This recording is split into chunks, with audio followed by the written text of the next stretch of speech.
Hello and welcome everybody. You are watching the PUBG Mobile Pro League South Asian Scrims Season 3. My name is Fixes. I'll be your host and your caster for today. And we will be carrying forward this conversation. But before that, allow me to introduce my co-caster and also my co-analyst. That is going to be none other than the man with multiple personalities. That's your mad scientist, Ocean Sharma.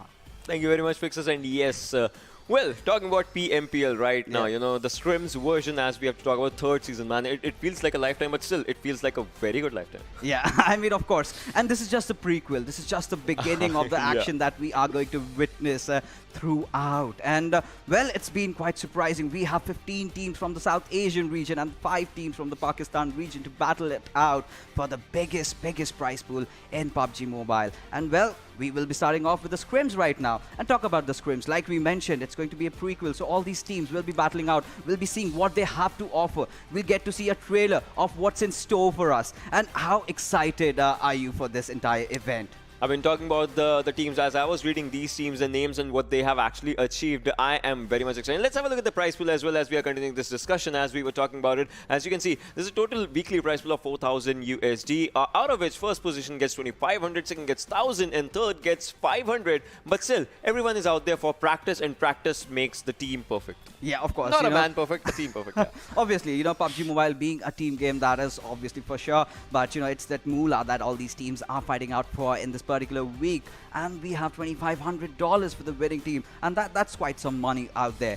But if we talk about the other teams, they're all going to, you know, put forward their best feet and see what they can offer, how things are going to change around. We've seen a lot of different changes coming up, starting off with Erangel 2.0. A lot of changes coming in. The meta of Tommy Gun, as we were just discussing before this, has been quite prevalent across all the regions that we've been casting so far. So I'm really excited what new that these teams have to offer for us today. I mean, they changed Tommy Gun's meta solely as, you know, previously people used to, but not used to, like, all these things are coming. Yeah, of course. But, you know, now we will be segueing away towards the point distribution table and see how the point distribution has been across this time. We've got a glimpse of it during the PMBC, but right now, let me run you down through it. First position gets 15 points, second gets 12, third gets 10, and so on. It reduces down. 8 to 12 get that 1 point, but there is something new that's coming up. 13 to 16 receive nothing. But one thing still remains, that for every single kill, you have that 1 point. I mean, that's for, you know, a kill thing, but placement thing is where it kind of comes up, right? Previously, if we're talking about the previous points distribution system, it used to have till 16, you actually get 1 point. Like, you are surviving, but now there's nothing for that. 13 to 16 is nothing, and that's what I would say changes quite come up. And with those changes, with those calculations, quite a lot of, I would say, you know, name stakes, position changes, we might be seeing them as well. Yeah, of course. And we've seen that happen, right? When we were casting the PMBC Scrims, a lot of teams, you know, take a lot of kills and they end up on the first position. We had seen a certain team, 21 kills. They were kind of lagging behind, and after the end of the day, they just made it to the top 4. But right now, let's take a look at the groups, the teams that are going to be playing. And, well, today we have quite some teams lined up. And, well, talk about Group A. We have Code Zero, High Voltage, followed by Stalwart Esports, FutureStation. Then we have R3D Esports. I mean, big names coming up here as we are talking. Group B has T2K SG as we are talking about it, PAINxELMT as we are talking about it, INES. I mean, one of the biggest names, if you have to say, it's going to be INES, and then it is and another one as we are talking Venom Legends. But Group C, Team Bablu, one of the biggest names in Pakistan circuit, VTNxJyanMaara and A1 Esports and DEADEYES. So I would say Group C is quite, you know, amazing group. Yeah, it's quite amazing. And of course, we all have our favorites. We know how Bablu was such a fantastic team. But taking a look at Group E, we have 7C Esports, SCYTES, PN Crew, ElementriX. SCYTES have been the surprise pick this time around in the PMCO Pakistan region. With what a phenomenal performance from them. ElementriX, the big old guards that we call from that region. And they've got a fantastic lineup this time as well. And talk about DEADEYES, they've got their roster sticking with each other for quite some time. And I think they can also be really promising. But if you have to pick up one team that you're looking out for, one promising team, which one team that would be? So I would go on a different answer. I cannot pick one team because all these names are really amazing. But if I have to say, we did not talk about Group D. Let's have a discussion about that group as well. 247 Gaming. Yes. Like one of the biggest names, obviously, if we're talking about the Pakistan circuit, one of the biggest name has one of the bestest player, Rahman. One of the best, like one of the most godly player that there has been. Not even in just Pakistan circuit. This guy has shown his talent in Middle East circuit as well. Like, so this guy, he rules both the circuits. Yeah, certainly. Rahman has proved his mettle across, even in the PMPL West region. Across borders, I would say. Across seas. Borders and seas, traveling throughout the world. From Alpha Legends, he had played the Pubg Mobile Pro League, and he had been a phenomenal player, I must say. I had also casted the MENA region, and this player did come with a lot of promises. However, during the PMC of Pakistan, we saw him having his good days and the bad days. So that shows how well the players have kind of developed. But, you know, I'm looking forward to the matches, the maps that we'll be playing across, because every single map has its own flavor. We have Erangel, Miramar, Vikendi, Sanhok. Every single map has its own style. And now we had seen all these players, you know, having played Erangel, the old Erangel as we call it, they were well versed with that map. But today, with all those small tweaks and changes that have been made, it might look very minimalistic, but on when we're going on an intrinsic level, that's a huge change. But I would say somehow, somewhere along the line, practicing, they have actually seen those tits and bits of the new Erangel as well. As we know, we were discussing, me and Pictures were discussing, as we were discussing about the zone metas, the zone shifts. So now it's not much of the water zone things. I mean, there are water zones, but not much of the water. Like the final circle, you remember, FS had an incredible chicken dinner in that one, as we were discussing in PMC of Pakistan. And that was something amazing, something out of the world, if we're talking about it. But now, new map, new strategies combined with new point system might just bring new results. Yeah, of course. And right now, let's take a look at the schedule and see what are the matches that we have lined up for you guys. So we'll be starting off with Erangel. The second map will be going to with Sanhok. Third map contains Miramar. Fourth, we are going to the frozen tundras of Vikendi, and we will be ending the day with Sanhok. So talk about the groups that we'll be playing. A, B, C, D will be playing the first 4 games, and then we have B sitting it out, and we'll have A, C, D, E chiming in. So new groups will be coming, and then as we go on with the show, we'll be having the remainder of the groups, every single team going off against every single each one out. So now that let's talk about the first game of Erangel. So like we've been talking about, a lot of hype has been created around Erangel 2.0. We've got changes around you know, the prison compound. So do you expect prison being an area that used to be just looted by 2 members? Do you see can you anticipate a whole squad dropping out there? I can, and I want to see that as the game will be right in front of us as we are talking and discussing. You can see the flight path, ladies and gentlemen, boys and girls. Allow me and my co-pilot to take you to an incredible journey from Georgopol to the upper sides of Lipovka. As you can see, the flight path comes in from Yasnaya, School, Rozhok, Pochinki, Gatka, good area, Zarki as well. I mean, if you want to go for a picnic spot, Zarki actually beats them all. Well, if you're looking for the southern side military base, quite empty, quite far away from the flight path, but if you have your eyes set on that area, you'll for surely glide to that one. Yeah, absolutely. And that's a good thing that Ocean will be the pilot, because I do not have any idea how to ride an aircraft. Well, in fact, I'm applying for actually plane's license, to be honest. Yes, so after he gets that, you can definitely apply for that. You can have the pleasure of traveling alongside Ocean being your pilot, and that's upon you. The risk definitely still does that. But getting back to the game, well, it's a kind of northernish side flight path trajectory that we've seen. And in the past, before the patch update came out, we had seen a certain pattern, okay? So the flight path goes all the way up north, and we see a lot of southern circles coming in. And I would not be surprised if this happens this time around as well. So if we're talking about the teams dropping location, I see a lot of good names going to their locations. As you can see, Team Bablu once again going to the northern side of Georgopol. That's their home ground. That's from there they actually start, and no one contests them out in that area. Well, that seems like a good thing, a good area for themselves to go out. Meanwhile, as you can see, there are many teams dropping down right inside the Rozhok's areas and all those things, as we can see it out here. But the circle is quite good. I mean, it might end up on a farm-ish side unless it goes for a really hard shift onto the northern side or to the southern side, as military base is totally empty. It's totally out of bounds from everyone as of now. But for now, if we're talking about it, there are quite a lot of teams, and most of them are inside the circle. So I don't think so they have to worry about the rotation. Not yet. Yeah, of course, certainly. But right now, if you take a look at the players of FutureStation, we have Steelshot, Tamim, and Kapshi. The 4th player, however, missing. It's still the first game. I really hope that they can carry forward with just 3 players. And I've been always skeptical about having 3 players in a lobby when you can actually have 4. But due to some reasons, he's not there. It's perfectly fine. But as we move along to Rozhok, we certainly have 2 teams battling it out amongst each other. And finally, they do realize that the next time they drop off in Erangel, they will have some unfriendly neighbors around them. Well, there you go. The first knock coming out, and that is from the players of 247, Vegeta taking down Zero Fear.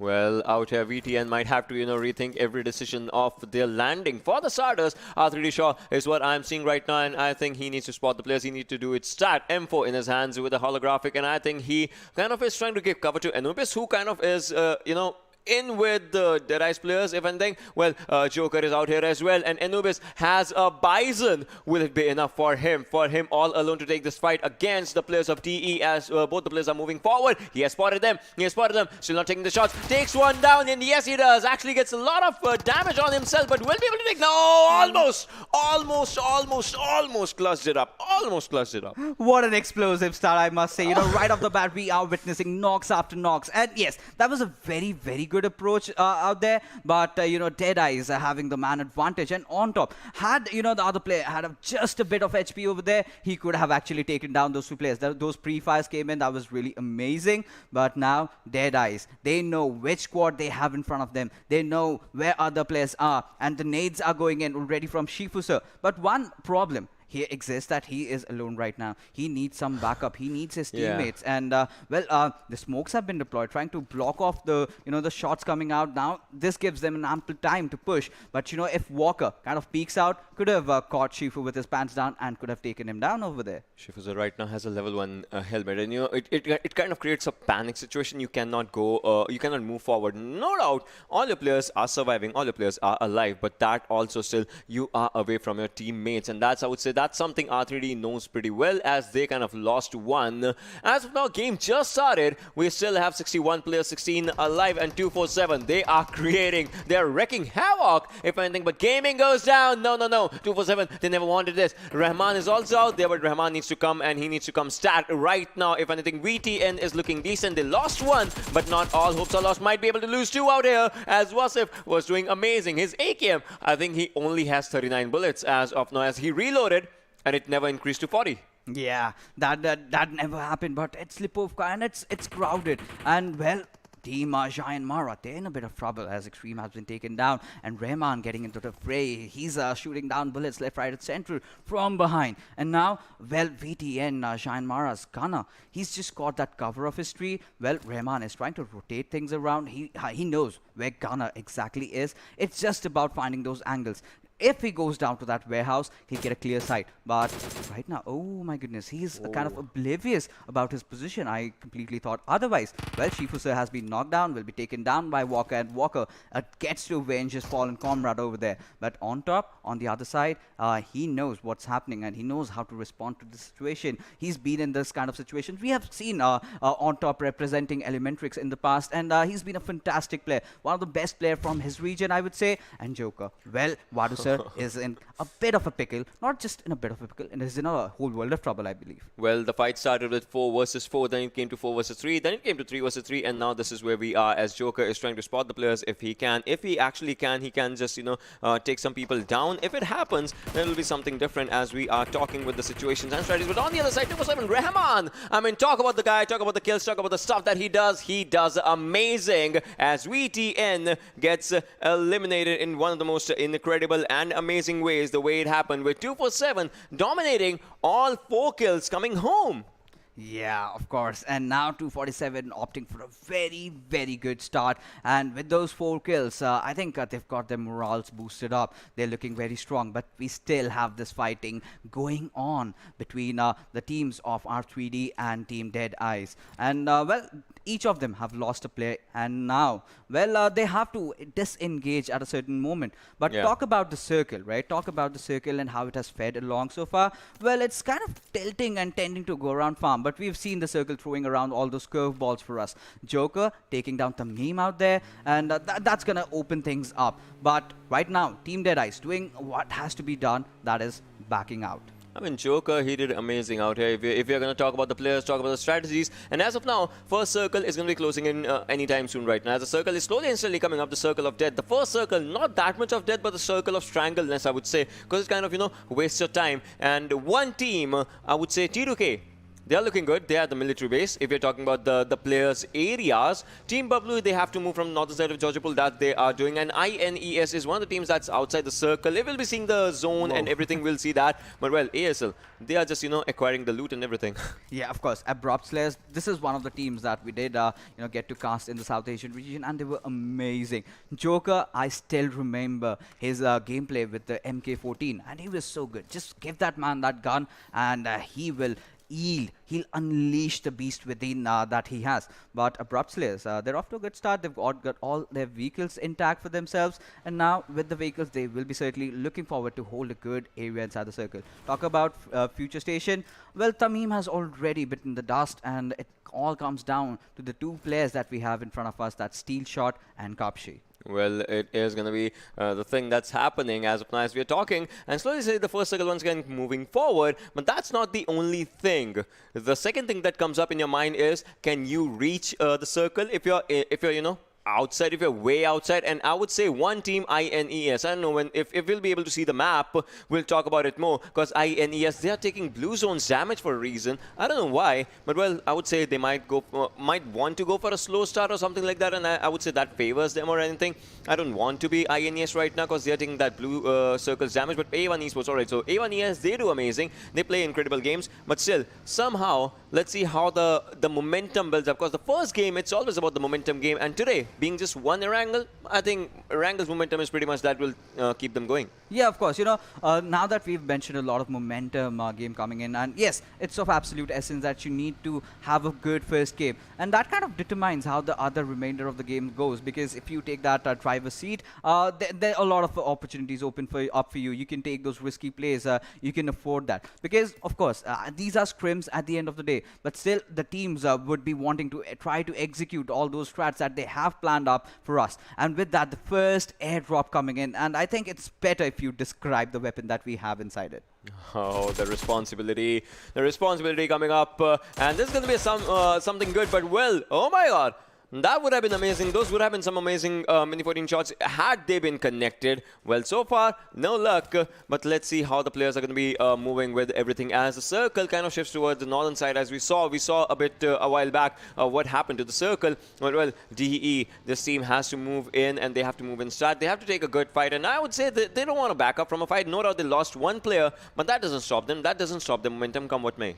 Well, every PUBG Mobile games that we've casted so far, it's kind of incomplete with, the predictions, the zone prediction that comes from Ocean. So, Ocean, the question goes on. I told you, farm side. Okay, so you believe it's, be precise, is it going to be exactly pinpoint on the farm side, or do you expect a curveball? So it's not going to be exactly on the farm side, but you see there's an area where, those 4 roads meet, something like that. It's going to be southern side of that one, like this house, something like to the southern side of this house. Like, you can see the farmhouses areas onto the southern side, but this house might be of some mere importance for the zone. But onto the southern side of this house is absolutely. What I'm this particular compound is going to be very immaculate for all these teams, and we'll have to see how they respond and how they retaliate. Team Stalwarts, they are well prepared. And talk about the players, we've got Blade, Morte, and well, now A1 Esports coming down. They are rotating around the school side, and this is one of the very aggressive squad from the South Asian region that we have seen and we've casted. And today I love the conglomeration of the different types of play styles we get to see. And what is this happening? It's raining arms today. It's raining arms today, the way it is happening. But well, talking about the things that are happening, it's like arms are coming, but the scopes are not. I mean, you have to pick up scopes by yourself because that's important. That's important that you have to do and everything. But for now, if you're talking about the stuff, look at this. The house that we were talking about, that's an important one because you can spot all the farm area. You can spot the shelter-ish area, the teams that are going to be coming from that side. So that kind of becomes a decider area if you're talking about it. But no, not here. Look at him. He's surviving barely. Now he goes down by his own self. Only thing that can destroy him is his own self, and that happened. But now the kill's going to be taken up by Shari. Yes, Abrupt Slayers are getting off to a very good start over there. And somewhere, INES have lost their chain of thoughts over there. And they were completely taken aback. And they did not know how to respond to it. Because while you're traversing around and someone shoots one of your teammates and takes him down, you kind of just start to panic. And you just imagine, where do I go from here? Where do I go from here? You just go left and right. And in the meanwhile, in the competitive scenario, there are certain teams that have already taken the compounds. And they capitalize on it. And they take you down, and it just gets worse. So INES off to a kind of a bad start, but let's hope if they can get some position, because right now, with the way the new point structure has come up, if you're placing 13 to 16, you get absolutely 0 points. So you need to ensure that even if you're going down early, make sure at least you have some 3-4 kills to back you up. And there you go, the shift comes in, taking a certain shift. And this time around, yes, like you predicted, it's farm, but maybe it might just be that compound just beside the shores. I think maybe if we get a shoreside areas are amazing. I mean, so you don't have that much land area to play with if you're talking about the shore side. And there's another airdrop coming outside the circle onto the water area. That's where I would say it kind of changes. 247 Gaming. I mean, they are 247 Vegeta Gaming, Rahman. Those people are actually outside the circle, but they'll be getting inside the circle no matter what happens. But well, there are many teams that are outside the circle. We can see PAINxELMT, we can see FS, Stalwart if you're talking about it, T2K as well. R3D, A1ES are on the Potato Hill side, so they have to move in, but they have to move in right now. But on the other side, they might just take one down, as right now, Venom Gaming players, they were trying to take one player down. They failed in that one, and now they'll have to rethink every decision. Yeah, absolutely. Code Zeros, the players are already moving out. And no, Cody does take down Ditron, one of the very, very crucial players of Venom Legends. And now he's caught at an off-guard situation. But no, the third party comes in. How can you forget PUBG Mobile and the third parties that we get along with it? A1 Esports from the tippity top, taking them down. And there you have Dark also falling down, being taken down by Frankie. Evil Eye having spotted down the players of A1 Esports. I mean, they're just shooting down the players. And right now, let's see if they can get one more knock out there, because that knock is very crucial. But it's going to be very difficult as they're on the low grounds. Even if they get a knock, there are high chances that he will get that revive back up. Rohan has been taken down. And with that, the entire squad of PAINxELMT goes down. Well, PAINxELMT becomes another team to fall down. You know what happens if a team falls down right now? From 13 to 16, you get 0 points. I mean, your kills are your friends, but the points are not out there. Kill points is the only thing you can rely on, so kill points become your friends, and placement points are your bitter enemies if you're on 13 to 16. Well, that kind of changes quite a lot of things for the teams out here. And Venom Legends, they have to spot someone else as they need kills. I mean, the players also need some health. Might as well provide him a bit of it, as the guy is using bandages. All right, that seems like a chilling thing. Yeah, of course. But right now I'm taking a look at the map feed that we have in front of us right now, and talk about Team Bablu, right? So they've had quite a roller coaster of a journey. One of the favorite teams coming in from the Pakistani region, got a few of the best players. We have Tyrion, Danny, Teen Wolf, and even Motu has joined. So I think it's the same Motu that we did see in freestyle, perhaps. Yeah. So, yeah, Bablu Modu, yeah. So, Team Bablu. I miss Pikachu. Yeah, but I would say I still miss the old Team Bablu, the one with Danny, Tyrant. I mean, these two players I can see. But apart from these two players, like obviously Pikachu is just like one you mentioned. Teen Wolf is also kind of a new iteration, not the newest iteration, but still he was out there in the like the oldest Team Bablu, the ones that were in previous PMCO Pakistan. Yeah. Those guys were just amazing. I mean, you and Johnny casting that event, it was a kind of an emotional moment for you guys. You always, kind of tend to talk about about all these Pakistani teams and how amazing they've been. And I got to live that experience while I was casting the Pakistan region.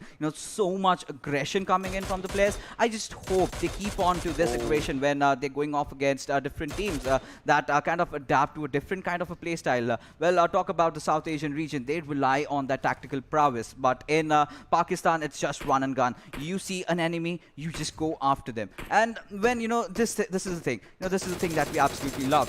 When you have diverse teams from different regions playing against each other, you get to see all those flavors coming in, and that's a beautiful end product that we get. But getting back to the circle that we have, it did go towards the farm area, and Team DRS is a very good spot, but those nades coming in. Havoc, he is in a whole world of trouble right now. Well, so is 247 Gaming as he also falls down if you're talking about it. But Havoc right now from Code Zero, CZ, as we're talking about it, is also in a lot of trouble. Grenades going up back and forth as of now, but he needs, I would say, cover. And Aussie is out there, but Aussie, I would say, is a bit far behind from him. Frankie on the other side from T2K is also behind the players, as we could see a little bit glimpse of him. Havoc right now just trying to do everything. Has two players right in front of him. Reloads the Scar. Has to take down two. Going for the spray, but no, falls short, and Havoc will be punished. Yeah, and Abrupt Slayers, what an amazing start they have had towards the scrims this time around. A beautiful, beautiful, well-executed play. They knew that you cannot just have that one player. It's kind of risky, obviously, you can clutch it out, but having two players is always better if you have got them at your disposal. But if you talk about the shack that we have, Assassin is just beside it, and he spotted a few players down, has managed to take down Chari in the process, but Joker, he comes in there and goes in for the trade. Ozzy, he's one of the players that you certainly have to look out for. You can never disregard this player, and well, as long as he's alive, he has the hopes of the players of high voltage running through his blood. But now, Abrupt Slayers, well, they've got that rich advantage. They've got nothing to worry about as there's no team right behind them. But they still have to get inside the circle. So what kind of a path do you think that if they take would be really fruitful? And that's exactly what we get to see. Yeah. They're taking that low ridge. That's a very good way to enter inside the circle. But for how long? Now they've taken the control of those compounds. But do you think that in the next circle, they'll have the blessings of the zone? I would be hoping that, but well, see, even if they are on the lower compounds, there's just one thing that separates them from the others is that they are on the edge of the circle, right? Being on the edge of the circle and does not necessarily mean that you are going to be out there, but oh my god, on the other side, Bablu Tyrant takes down one, but look at this! Team Bablu looking forward to take down kills. Grenades were going out, but they don't care about that. They just need to go for the kills, but on the other side, a good one coming up from Tyrant! Tyrant Beast! But look at this, Dante's out there. Dante, what's Tyrant? Dante has spotted one, wants to take him down, but no! He goes down. It's Sinister, the last survivor, and Nani will be the one giving up a proper revival, but 247's Rahman goes down, and that's quite a bit of shocker. Meanwhile, the next circle coming up, but Teen Wolf goes down. No! Team Bablu, they are also in a lot of trouble. Circle going in from northern side of the farm right now. That means teams will have to move out there, and there are less number of teams inside the circle. They can actually keep the circle well. Yeah, they certainly can. And well, Pubg was the one who took down the players of A1 Esports over there. Dante, he did survive for quite some time, but that was an overextension. He was getting greedy for that final kill off onto its Tyrant. But right now, Bablu definitely have managed to revive their players. But Wadu spotting out over there and killing off Vegeta. With that, another team bites dust. And now we still have 13 teams remaining. It's the fifth circle that's going to close in any moment. And now DEADEYES have to get inside the circle. They've already lost out on 2 of their players. They've gotten 4 kills. So with the kind of a start that they had in Rozhok, they've managed to survive well. But Venom Legends, they're getting quite some kills. But no, the curveball here has come in. It's gone all the way to its northwestern side. And Venom Legends are in a very good position to contest the area. Well, they are in a very good position. So is, I would say, T2K, as they're on the edge of the back circle. But, well, drops are coming in. They need to go for the drops if you want. You can have good covers with the drops, but there are many eyes situated on you. Abrupt Slayers moving forward, but on the other side, Eli takes down one of the players. Well, Shari has to take up a fight on himself as well. Takes down INES' one player. Venom's Eli goes down as we are talking in INES. As we look at this, by ASL Joker's courtesy, gets eliminated. Yes, Abrupt Slayers already taking off 5 kills. Definitely having loosed out on Captain, but they won't be flinching and won't be taking second thoughts about it anymore. Bison under 4 times. Well, in Erangel, that's surprising. Had it been Vikendi, I wouldn't have been taken aback. But now, which certainly shows that DEADEYES did not have a lot of loot for themselves. And Wadu and Rated, the 2 players surviving. And they did not get enough time because right off the bat, they were going into an engagement, constant fight going left, right for them. They did disengage, but after that, they did not have ample time to loot. But Kapshi, he's been knocked off, and Rated will definitely want to burn him down, finish him off, throw him back down to the lobby. Now, DEADEYES does have that cover for that buggy, and any single moment, Rated is really hungry. He knows he's being really greedy. But at the same time, if the smoke kind of dissipates from here, then that's going to be really troublesome for him. He might just get caught off guard. But Dani, what a spray! The way he kind of tracked those bullets down, that was amazing. Plus, everyone from Team Bablu is surviving. That's one of the most brilliant things that they are doing. Frankie on the other side takes down Venom's one player, but on the other side, as you can see, Kapshi goes down. Well, Kashu falls down from Stalwart as we are talking right now. Team Bablu, they are looking amazing, but the circle curveball is going to be happening any second soon. Then the blue screen of death will be out there, just coming for you, just to take you down if you are going to be out there. But look at the circle. Oh my god, so many teams outside it. Yeah, the gods of PUBG Mobile have favored Team DRS, and this is their game that they cannot afford to lose with the kind of circle that they have. But yes, if at the same time all the teams kind of close in and pincer them down, that's going to be a really difficult task. But right now, Tyrant does want to march down onto its enemy lines, and there comes that push coming in from Dani. Where is he going? Morte will be fighting down now. A couple of bullets onto him, but it's Joker that takes him down. That's a very, very well executed strat, but it's R3D who are getting the better of it, and Kashu, he's the last man surviving. Tyrant does spot down the players of R3D, takes a few shots, but then again backs out, gets into the cover of smoke, and Kashu, he is that one danger, still alive and still kicking off, taking down Tyrant over there. But no, it will be Vadusa who will eliminate the final player of Stalwart Esports, and there they go down. But well, Team Bablu, they have to choose between moving inside the circle or, you know, just going in. 4 players surviving, it has to reduce down to 2 players surviving. They got 5 kills right now, 2 kills from the previous circle. As we are talking, Bablu Dani is slowly and steadily slithering inside the circle as he can, if we want to, because he's just, you know, 11 meters away from the circle. DE's players are doing amazing. If we're talking, Vadusa is doing incredible. On the other side, T2K Zord has been taken down, needs a revival and needs it set. I mean, he's outside the circle, so that might be a bit of a problem as the 6th circle is moving in 23 minutes into the game. That's quite impressive. As the team surviving, we are down to 7 teams, 18 players alive. But Mafia Ninja might just take down one, but no, missed by a chance. But Bablu Teenville goes down. That means Dani has to do everything on his own if he wants to. Yes, and with that, oh my goodness, right in the center, we have the airdrop coming in. Vadusa getting that confirmation onto its Teenville. So Team DRS, let's talk about them. They've got a good compound, and I believe that's the only compound that they have to live to. And well, they can defend it. We've seen that. That's squad outs. It's easy to push. You just need to know what is the perfect timing to go in for that kind of an execute. Well, talk about Team Deadeyes. They've got their backs covered. They just know that there is one player from Team Bablu, because with all the smokes that he's thrown, he certainly has made his presence felt. But right now, with 2 players surviving, it's going to be a difficult task, but not impossible. But Ozzy, he is getting a few frags. I told you, leave this man down and he'll gun you down. But now he's been shut down. Ozzy has been taken down out from the picture. Joker getting that final confirmation onto its Dani, and Team Bablu are eliminated on the 7th position. But 5 kills is definitely going to help them in the points table. As of now, for sure. But then Abrupt Slayers, look at them. They also have 5 kills, but they are alive with good numbers. 3 players alive. That means they are surely looking forward for more kills. Just need to spot the players. I think they are trying to spot those rocky areas. As you can see, a few rocks out there. They were just trying to spot the information if they could get any. But the circle, once again, favoring DRS as a whole, as an amazing, amazing circle coming up. 40 more seconds, 38, 37 as the time passes by. And the 6th zone is going to be closing in anytime soon. DE Rated Sir as well. Rated Sir,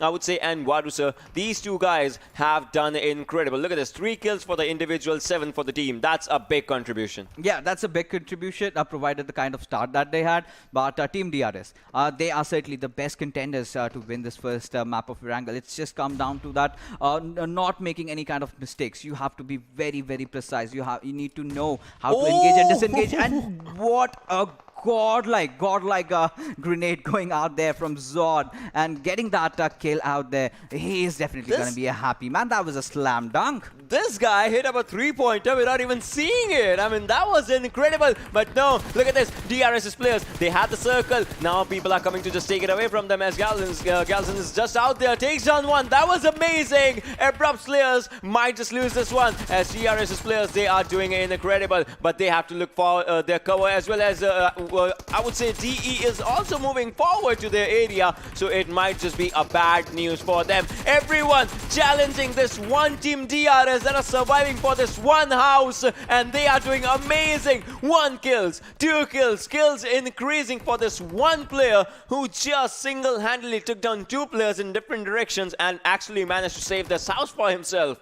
Yeah, absolutely. Gyalzen, definitely the MVP of this particular fight. With the way the push came in, he was well prepared. His positioning was completely perfect. He did take 1 knock, instantly got into the covers, and did spot out another squad, taking them down as well. Team Deadeyes, well, Vadusa and Rated, so 2 of the players alive. They are giving away their position with the spray from the Uzi coming in. But still, Vadu creeping around just beside that, behind that shack, in fact. And right now, it's going to be a little bit troublesome. It all comes down to as to when all these teams will be trying to push in, because the 7 circle will close down. After this, we have the 8 circle. So this is where the, those small changes, those small tweaks that have been made to Erangel 2.0 really come in. Those ridges that they have are actually saving the players from being, completely shredded away. And talk about teams going down, we did see the players of T2K getting eliminated right now. But Team DRS certainly has an idea of where the players of Deadeyes are. However, they have to figure out where the players of R3D are. So we're down to our top 3 teams, and DRS still sit with all their 4 players alive.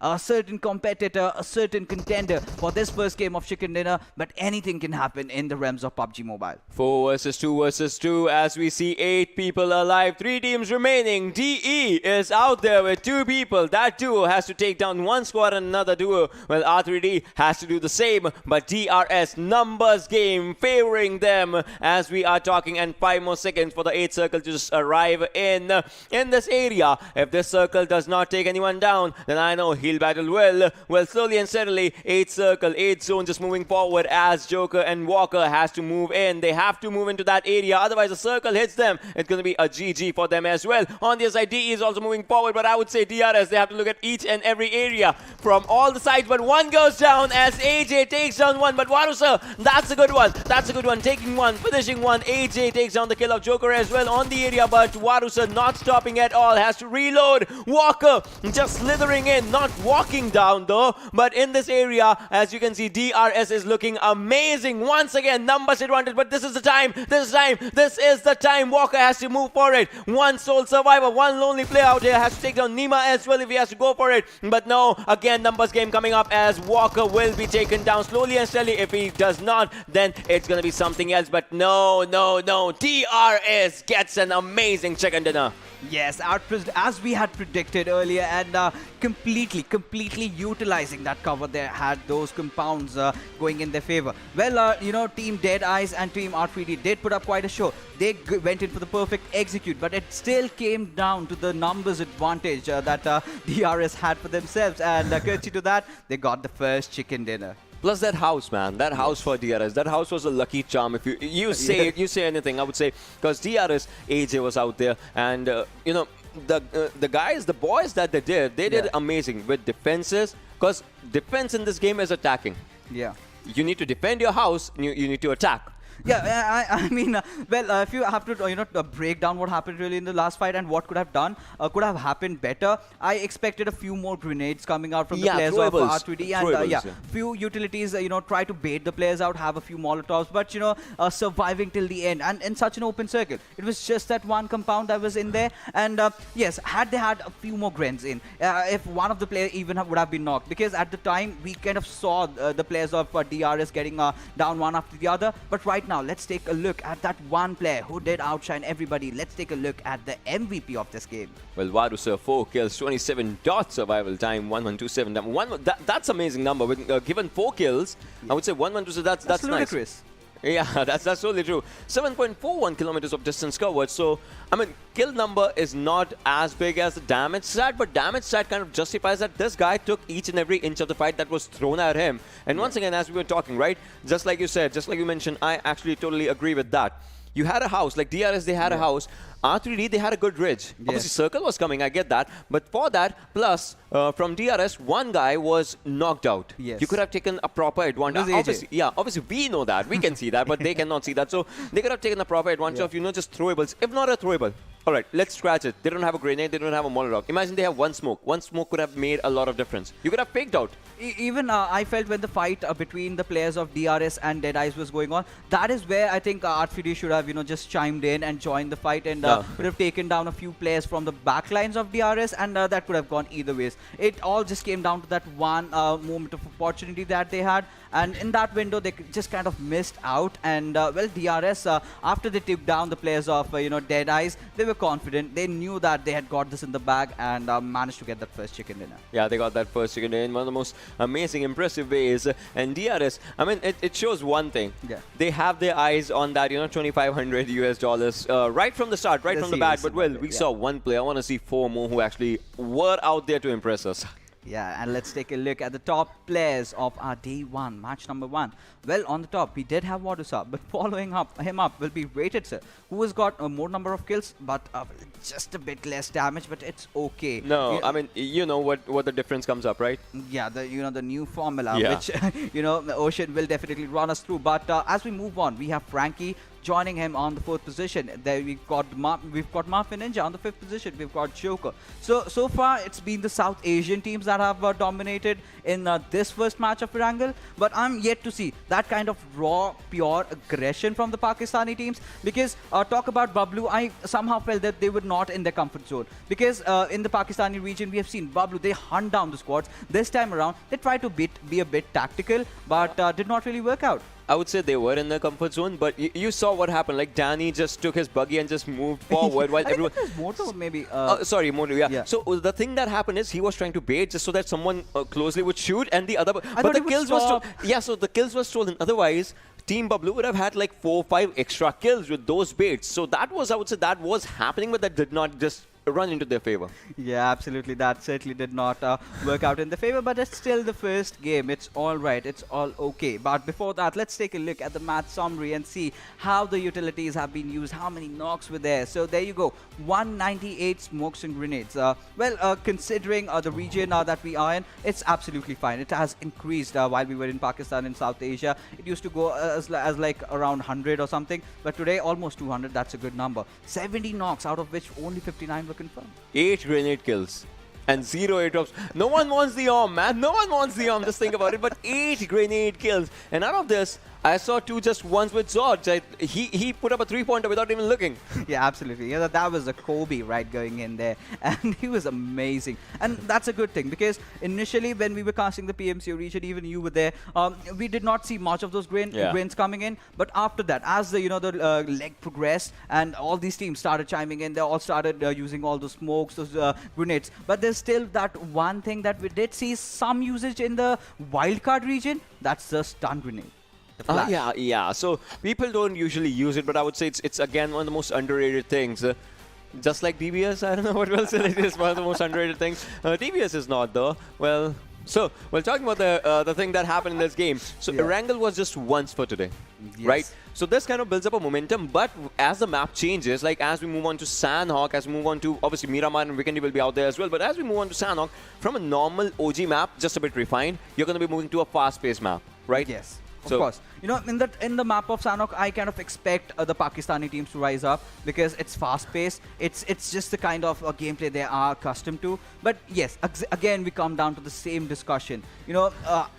You've got on one side a lot of offensive gameplay, and there you have the tactical gameplay, the defensive ones, because now the defenders did win. It was DRS, they held on to their fortress for really in a good fashion, and they just went up and winning this game. But somewhere down the line, we can also talk that we can also safely assume and safely say that the circle also did favor them to some extent. But now let's take a look at the standings of this particular game and see, after the first game, how have the teams fared off. Well, so far, as you can see, DRS Gaming is out there on the first position. I mean, for now, if you see 2 for 7, they were eliminated early. They are still out there somewhere in the top table, top 8. That's all because of the kills. That's where the new point system shines up for you. You can see there are teams that are just out there. Team Bablu, as you can see, on the 6th position, they also have 5 kills for themselves, 2 placement points. That's where it just comes up. T2K, look at them, 8 placement points, 10 kill points makes them 18. So the difference on the first and second is still just Deadeyes and DRS. You can see 24 and 20. So those 4 points are important. After 2 points for T2K are less if you're talking R3D as well. I mean, R3D, they were on the 2nd position, but lesser than the number of kills, the down you go, I would say. Yeah, of course. And this is all courtesy to the new point standings that we have. Even if you place first, if you've not got enough kills, chances are the 2nd or the 3rd team can just outlast you and outnumber you over there. But now, taking a look at the bottom half of the table over here, we've got VTNxJyanMaara off to a very bad start, INES, and same can be said for CZxHIGHVOLTAGE Esports and Stalwart Esports. Stalwart starting off with 2 players, and they've got a long way to go. They've started off with 3 players, and they've got a long way to go. And we're just hoping that they get all the players in. Even same goes for FutureStation. Venom Legends, A1 Esports. A1 Esports and Venom Legends are the two squads that I want to point out, because while I was casting them, I had huge hopes from them. Detron, they've got some amazing players in that lineup. And in A1 Esports, we never can forget the play that Sinister pulled off during the PMCO, the one that should even analyze inside the car. he just went and shifted to his window seat, and then he just shot down 2 players. And those were some amazing gameplays. And this is just the beginning. This is just the beginning. This is just a prequel of what we are about to witness throughout as the league goes on. Totally, this is just the beginning, and I would say, so you cannot judge everything on the basis of the beginning, because with the new point system also, anything is subjected to change at just, at an instant. So you cannot just say that everything's going to happen. But, well, what I'm going to be much more excited is going to be Sanhok. Yeah, absolutely. That fast-paced Sanhok is what we're all waiting for. But before that, we will be heading out for a short little break. And on the other side, we have the action coming in for you guys.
Welcome back, ladies and gentlemen. You are watching the PUBG Mobile Pro League Season 3 South Asian Scrims. And, well, we did see our first game of Erangel, and that was completely action-packed. Right from the start, we saw all those knocks coming in, all those fights coming in, and it was completely action-packed. You know, there was not even a single moment that we could see some kind of a stalemate going on. It was all these teams going after each other. And it all came down to the circle. You know, the farm circle is quite open. You do not have a lot of compounds. All the teams kind of capitalized. But now, moving on to with Sanhok, what are your speculations about this particular map and all these teams playing in? So I would say one thing about Sanhok, and that is just like you said in the pre-break segment, if I have to talk about it, you said it comes down to, you know, offensive gameplay plus tactical gameplay. So I want to see that tactical gameplay coming up as we'll be moving on to Sanhok's land as well. So Fixers, I would want you to guide us through the flight path this time.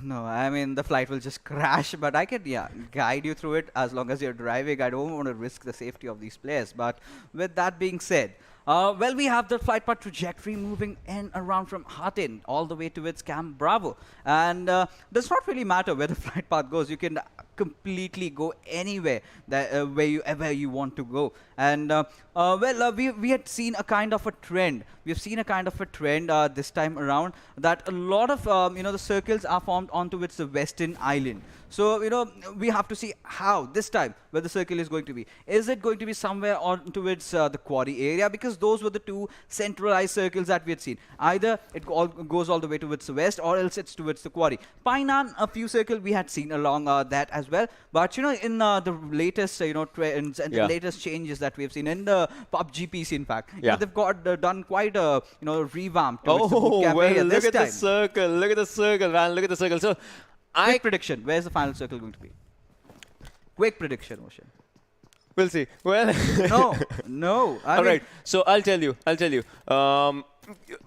You see Team Bablu? Yes. Where they are the houses on the back on the what? They're at Painan. Yeah, they're at Painan, but the house is on the southern side of Painan. That's where the circle is going to be. That's what I'm saying. So not towards the Painan, but the southern side of Painan. That's where I would say circle should be going. See, it cannot go to the northern side. There's no chance the circle should be going to the northern side because it has those three rivers. The crossing's not going to happen. Well, it can go to the right side for once. That's where the storyline of that area will be coming up slowly and steadily. Yeah, of course. And, you know, Team Bablu, they're off to a good start, but right now they can do even better with what we have seen. Talk about INES, they are still going to their own OG place that we've known them to be going to it. That's Kampong. Quite some new players, quite some new young bloods in the roster, and we'll have to see how the synergy has been. But right now, the players of FutureStation, they're deployed at boot camp. They've got some neighbors for them in the name of Abrupt Slayers. They have gotten off to a good start. They've got did manage to get 5 kills despite having one of their players down. But it all came down to the circle, and they just could not really enter it. They did put up a good fight, but it's FutureStation right now that are going to be ruling across boot camp. I mean, they'll be having quite some good loot for themselves. Well, I would say one thing, you know, some shots were fired on them, and that kind of took their health a bit down. That means they have been spotted. Obviously, if you're at the boot camp, and if someone's right next to you, behind you, maybe on those 3 warehouse areas, that's where the ASL team is, you will be, you know, prone to get shot and whatnot. Well, A1 Esports Zante is out here, as you can see on this area, and he is trying to spot the players if he can. And I would say he will, as we are talking about Hatin's area, and DE will be in the bounce as well as DE kind of lands onto the southern side of Hatin, and from there they start their rotation. Same goes for VTN. I mean, not the southern side, but they land on, you know, the right hand side, the right hand island of Hatin. That's where, you know, those cow-ish area comes up, like the Paradise Resort northern side area. That's where VTN kind of goes, and from there I would say their rotation towards the circle is going to be an easy one, given the fact they come from Paradise Resort side, not from the boot camp-ish side. Yeah, but, you know, getting on with the discussion, I think today Code Zero might have a tough time kind of rotating in, because they've got squads on their north. They've got even squads just on the south. So a lot of teams clustered up at that northwest area. And while they try to tend to rotate down, you know, all the way down to south, they might have some trouble. But we've seen quite some teams that really opt for the waterways. And oh my goodness! Well, it's a good day to swim. It's a good day to swim, but in Sanhok, if you're swimming like that, I can name you squads. Talk about Portal Esports. That was a squad that we did witness in the Pakistan region. So you're saying that in Sanhok, if you swim like that, what's going to happen?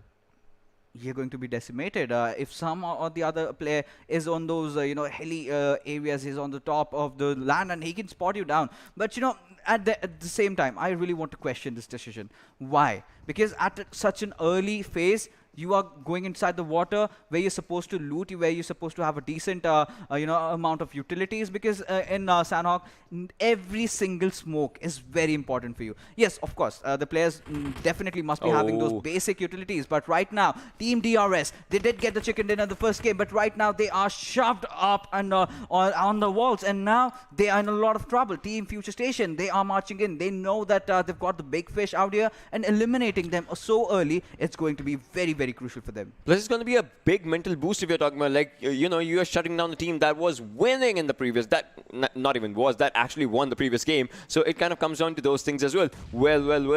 FS is going to be looking really good. I would say FutureStation, those guys are looking decent as of now. I mean, they have those players down, so no chance of revival might be coming up as... I don't know, you can see FS moving forward. We'll be taking players down. AJ right next, like, man, what are they doing? Still, like, are they taking time, or like, are they asking him where are your other players or something? I don't know.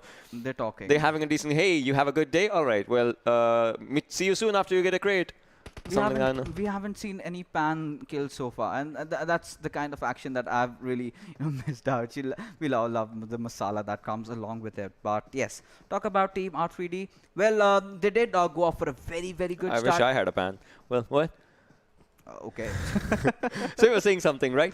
Yeah, of course. I was talking about Team R3D and the players. They do have a basic loot. Like we can see, they've got those M4s, those AK, the classic loadout that every player, the bread and butter loadout in PUBG Mobile at least. So now they're looking good. They've got a good high ground advantage. They've got some good cover for themselves. But yeah, Ocean, you were talking about something. No, I wanted to actually continue a question about your loadout thing, right? Yeah. So just like you said, we were having this discussion about Tommy Gun. Yes. So I want to ask you again, like, you said something, and that was like, I totally agree with the views and all those things about the Tommy Gun. So after this thing, like, the first airdrop has a Groza and then 8 times in a ghillie suit as well. Ghillie suit. 8 times in Sanhok. You don't get one in Erangel with the ROM. Well, ghillie suit, that's something that you'll be needing in this area, just to be a bit better snake or something, I don't know. But coming back to the thing, Tommy Gun, like, what kind of meta are you seeing nowadays? Because we were having a good discussion about this. Yeah, of course. Talk about Tommy Gun. Recently, in the latest patch, it had been updated. You can have those red dots. You can have those holographic sights. And Tommy Gun had been a fantastic SMG, because with that, you get a lot of, good options on the mid-range combat as well. So earlier, Tommy Gun used to be all about the hip-fire accuracy that you had with it. Now, put a vertical grip and a suppressor and have a red dot in those final circles. It's going to help you out a lot, because with those suppressors, it's very, very crucial that all these teams really rely on that sound. All right, with SMGs, that area till what we get a precise sound, it kind of reduces, and now you can take down your opponents from your mid-range areas, and the shots will be very, very accurate. So I did see a lot of Tommy Guns being used in a South African tournament that I was casting, and that was amazing. That was so good to see. That was so refreshing, because if you can remember, if you can recollect, we had a time when the players relied a lot on VSS, and we did see that meta kind of being diminished out, and now this buff on Tommy Gun, I really want to see. Maybe in the PMPL, we get to see a lot of usage of that, but right now, Z1 Crazy getting taken down by Rahman from Team 247, and Shanul is definitely spraying down, peppering down a couple of bullets, but that's not going to matter, because the players of 247 have got good cover for themselves. Look at them using QBUs as of now, but I don't think so that's going to be enough if we are talking numbers. But they have spotted Stalwart players as well, and now ASE, the players know that it is a bad decision. Staying here might be even worse. Moving back forward, will have to sit there, has to pop up an energy drink, and just has to be by this rock if you can stay out here. That's a good one. 2 players is what we have lost right now. One being from this team only, ASE, as we are talking. But no. Right now, again, going for 2-7. Oh my god, Vegeta goes down. One good QBU headshot, and there goes one. That was amazing. That was actually amazing the way it happened.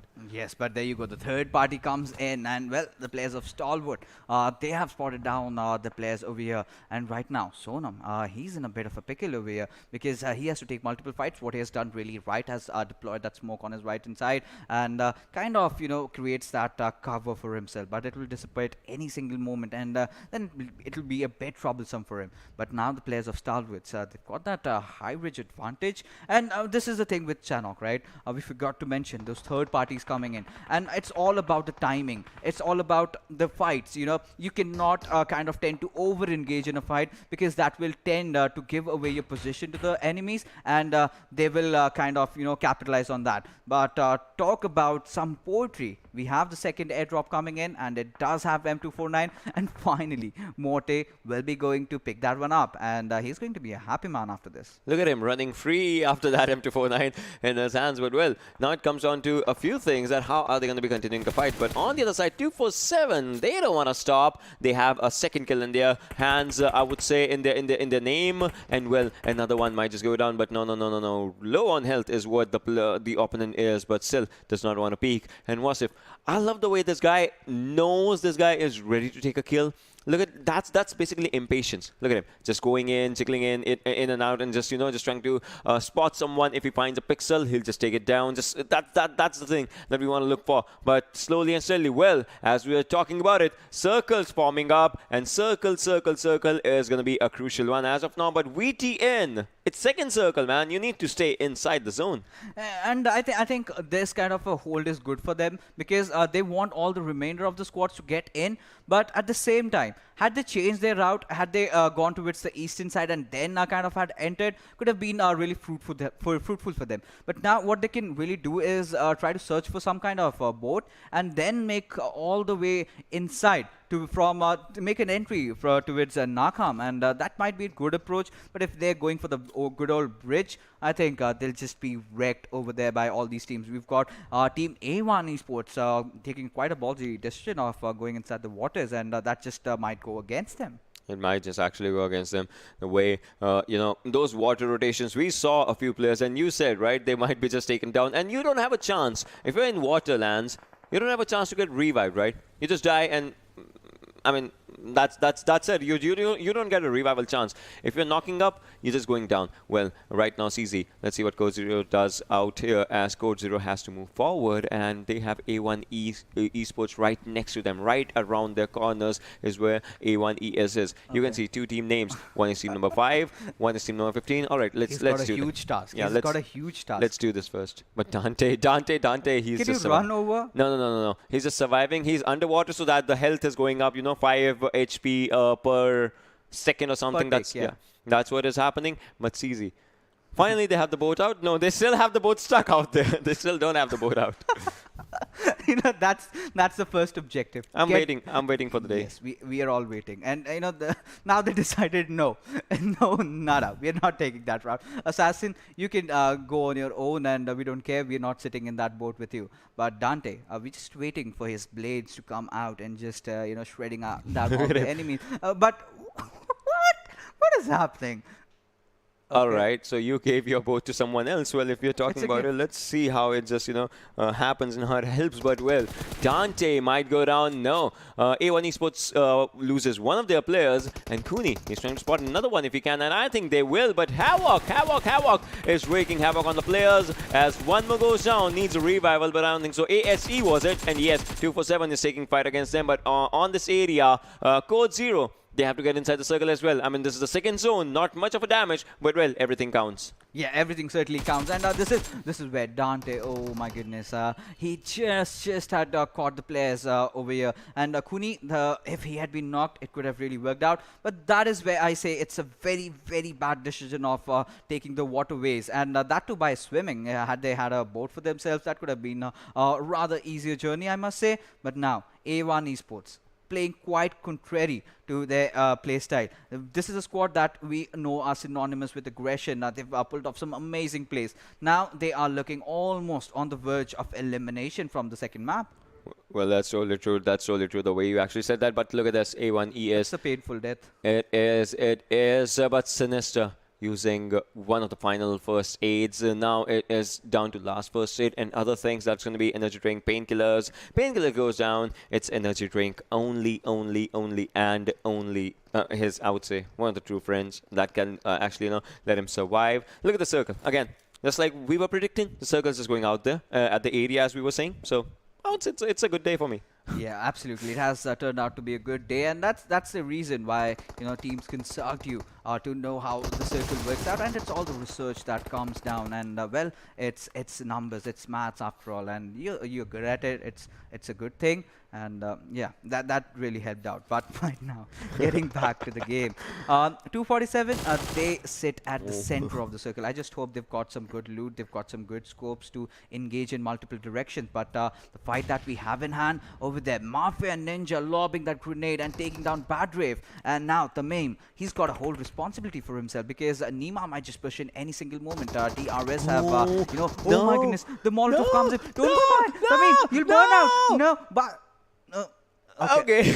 well, you lost one because one was actually burned out alive. One was on the Inferno side. He wanted to die. Yeah, but well, that was a bad one, I would say. But on the other side, as you can see, Tamim, he has to take one down. He knows the player's location, just a bit, not exact location, I would say, but still, he knows something's out there. But Tamim has to move forward. Tamim, he needs a backup, a plan, and he needs it. Sad might take one down. No, almost would have taken one down, but well, it kind of did not happen. As you can see on the situations, the way the strategies and the situations are coming up, players are trying to go and do everything they can with everything on their part. And Tamim, he is on the verge of losing another player if not revived at the right moment. Back end, as you can see, is the edge of the circle. So now all he has to focus on is the front end only. Yeah, absolutely. But with still shot being down, it's just brought down to those two players. And DRS, they've again, kind of managed to recover this time around. They did lose out on one of the players earlier, but still, well, something did almost stake out his pan, and Moto will finish off Sonam. And with that, Assiduous Esports are the first team to get eliminated. A1 Esports somehow still survive, but Heaven getting that knock onto its Galzin will definitely open things up, as Kapshi finally we get to see that Tommy gun in action. Yeah, that's totally true. Well. As you can see, another circle shift will be coming up really soon as we are talking. But well, Mafia Ninja needs to... No! He wanted to pop up a first hit, was almost popping up a first hit, but the grenade takes down DRS, a team that had a chicken dinner. This is where the new point system comes up, gets eliminated with 0 placement points right now on 15th position. Well, ouch. That's going to hurt them, but it's all right. It's all right. But talk about Team Abrupt Slayers. Well, I think it was kind of a bad situation that they'd gotten themselves into, and they could not recover from that. But the players of Abrupt Slayers, they've got themselves positioned at a very good point. And Tamim, he's doing a lot of damage out there. Detron taking down one player of INES. That fight is happening some elsewhere. But right now, Tamim, well, we still at that particular guy. He's doing a lot of jobs. He's going in for those revives. Even Badrift could have survived, to be honest, had he just not roamed around inside those flamey lands. Had he just stayed aloof, had he just stayed beside. But things are as they are. But right now, Abrupt Slayers, Chari and Captain, they're still on the front. And I can take a look at the map feed that we have. And Ocean, this time your prediction was dead 100% true. Well, I know you're gloating with pride. Yeah, I know. Well, talking about everything, 40 more seconds and another 400 meters for FS to move inside the circle. And that's where, the numbers game come up. Because it's the 4th circle. We saw what happened on the 2nd circle. Remember, as we're talking about, those boat incenses on the 2nd circle when players had to move inside the zone and whatnot. But now it's the 4th circle. That means damage is going to be intense. Anubis going for a good grenade. Will this be connecting? No. On Anubis' side was also one grenade. But now he has to move forward if he can go for it. Anubis is just lying down as of now. R3D, previous game, took them to second position. Well, overall they came fourth because only 4 kills. But in this game, they have to do something. They have to do something impressive just to get that first position. DE versus R3D. This is second and third team in the previous game. Now they are fighting with each other. And DE Shibusa goes down. On the other side, Raiders will have to do everything just to take a hit or maybe just give a hit. You know, I've always, been emphasizing on that one point. Do not ever tend to over-engage. You find one of the players isolated that is on top over there, just push at him. Push at him with all you've got. Because the more you're delaying, the more the chances are there will be some other team that will come in and we'll see a third-party situation going around. But right now, if you're not engaging, disengage. And, we've got quite a fight over here. On top, somehow surviving. Takes down one. Can he get the second one? Whoa! Yes, he does. And Deadeye's. Well, taking down 2 of the players of R3D. And again, this is revenge. And, well, the dish has been served cold. The dish has been served cold. Oh my god. On top. Impressive work out here. R3D Esports gets eliminated meanwhile. And we are down to 13 teams. This is one of the best areas. I've seen Team Bablu actually clutching out from this house to that tree.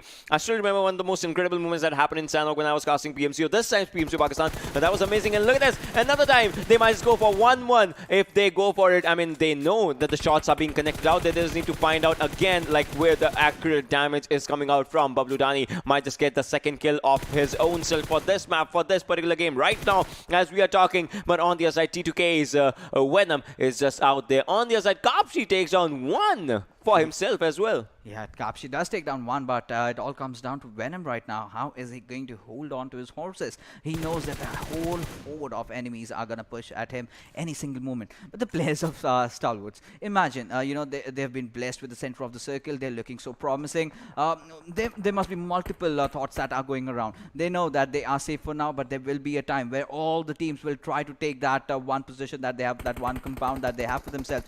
But Dani, he's just spraying down through the smoke, anticipating some kind of enemy coming in, but Heaven are making those smart plays, in fact staying aloof of that smoke, and he's on that left hand side and hasn't still been spotted out. Gaming in the meanwhile takes down Steel Shot, and it's been a bit of a troubled affair for this particular team, but Shifusa will definitely revive his fallen teammate out there, and Rated will get that res on. But now we've got quite a fight going on now. T2K engaging against the players of Venom Legends, and Nightwing has been taken down. Zone is where everything goes up. Look at the circle. Circle is quite out with those houses and in the open as well. So if you're moving outside for the open area, you'll have to, just rush in from one side to the other side if you're talking about it. But well, most of the teams, like 90% of the surviving teams are outside the circle. Only 3 teams are out there, but Bablu team will goes down. That means Team Bablu might be in a lot of trouble as teams have to go against Team Bablu. Motu also goes down by DE Shifusa. Rated goes down by Uzi. On the other side, if we are talking about the players, not the gun, well, I would say Dark also takes down 1, but Bablu Motu bites the dust in the situation. DE fighting against the zone as well. Applying bandages will not be enough. Time is a crucial factor, my friend. You cannot take up a fight with the bandages. You at least need something bigger, and I would say might as well take a few kills outside the zone. Yeah, but right now, Team VTN, they're looking promising. They're trying to enter inside the circle, but right now, PAINxELMT, they've got quite some kills for themselves. But now, how long? How long are they going to survive? That's a big question out here, because it's complete chaos. It's complete pandemonium that we are witnessing. Well, at 247, they still have 2 of their players surviving. They've got 5 kills already. Vegeta does want to take down the enemies on the back lines, and PAINxELMT, they could not really get inside the circle. They're just eliminated from the game this time around at the 10th position. The play zone doing quite some damage, and there you go, the shift coming in, going towards a certain side, and Team Stalwarts, they are still inside the circle. They still hold on to that compound, but so many teams are falling down, mostly to the play zone, mostly to the players who are edge camping as Team Train to Kill. They are in such a good position. They've got those covers of the rocks. They are taking down enemies one after the other, and we just had 10 teams alive a couple of seconds ago. Now it's down to just 5. Well, that's PUBG Mobile for you, ladies and gentlemen, boys and girls. As you can see, Scrims going really serious right now. It's everyone's down to serious business if you're talking about it. And STE, I mean, this team has already shown in incredible feats of talent. We are talking about the players. These players have actually dominated at World League stage. Well, let's see if they get that chicken dinner out here as well. Right now, Venom has to move forward, and this is one team that has been consistently in top 5. We were talking about it, T2K. They have done amazing, but Morte takes down Havoc, and that means one more will be going down on top. On top, this guy has had amazing kills for himself. He did actually, he took down 2 players, but could not actually take down Play Zone. Well, Deadeye guys gets eliminated. 4 teams surviving, 11 players on the clock. Let's see how it just comes up as SCE again is doing amazing. Yeah, of course. You know, they're holding on to the fortress that they have, and they're defending really well. But Baba getting shot down from elsewhere, from Venom this time around, and Bablu. This is a team that gets eliminated on the 4th spot, but with 3 kills, and so many knocks and kills getting confirmed from elsewhere, from everywhere around. Every single direction you see, there is some or the other player just trying to get in, and he gets taken down. Now we're just down to the last 2 teams. It's a 4v2 situation. Team Stalwarts, they know that they've got this game for themselves. All they have to do is just play their cards right. You know, they need to first track down the enemies, and I really love what Code Zero have done for themselves. They have kind of formed a crossfire. If one of their players get caught or gets caught off guard, the other player can just shoot down. But this time, Team Stalwarts, they want to go on that aggressive style, and going against Assassin and Ozzy, that might be a bad decision because Baba has already taken quite some damage. He goes down to Assassin. That crossfire really is so immaculate for Team Code Zero. But well, they had to get inside the circle, and that's where Stalwart is falling apart as one player goes on. Baba's just out there. You cannot revive him. You know, you just have to go for the fights. And Code Zero, they might just take everything. 2 teams from Group A are fighting in a 2 versus 3 situation. One more player is alive, but he needs a revival. He needs a chat. Malik has been spotted. Malik cannot go out, and that's where the circle fight comes up. OZ's out here. CZ has actually won the game, the mind game, because they have actually taken players outside the zone, and so does the damage. Zone's damage is going to be something that might just take players down. Look at this team. 11 kills to their name. 11 might just make it 15 if they go for it. That will be the highest in Pro League as of now, as we have seen for this South Asian region, as this is the second match of the scrims right now. Look at this. Another one might go down. CZ, they have come so far not to lose, just to win yet in the situation. And look at this. Kashyap takes down 1. Assassin goes down. Uzi, one of the most impressive players, is surviving, but how long can he survive? Can he do this? 1 before when he took down 1. He needs to take down 3 players as well, as one more player is outside the zone right now. Morte, M249, poetry of 100 bullets. Will it be enough? And yes, it was. And yes, with that, Code Zero have been eliminated, and here are your winners of game number 2. That is Stalwart Esports. Having the blessings of the circle, they held on, but in the final shift, it just went against them, and that was a very good entrance. They did lose out on one of their players, but still, they did not flinch. What could have been the ideal approach is bait one player out, you still have the numbers, and just have a few players on the back lines taking all those shots for you. But one thing that really went awry with Code Zero was Assassin was not inside the circle. Had he been in the circle and had he had a good cover, then things could have been a bit competitive, could have been an evenly matched factor, because you on one side you have the players of Stalwart Esports with 4 of the players against 2. Well, the numbers really did not number out for them, and as a result of which Stalwarts take this amazing chicken dinner. I'll tell you one good stat. Stalwart's full name is Stalwart Freestyle, right? And Freestyle is a team that actually dominated on the World League stage, and their best map was actually Sanhok, so they are continuing that. Yeah, and the zone prediction. I guess, they had kind of that telepathy where they knew where they exactly have to be, and they just were at that compound, and it turned out in the favor. And so, Ocean's prediction again coming up in good light, and well, what do I say? That was completely bang on, like the those areas that you chosen, bang on.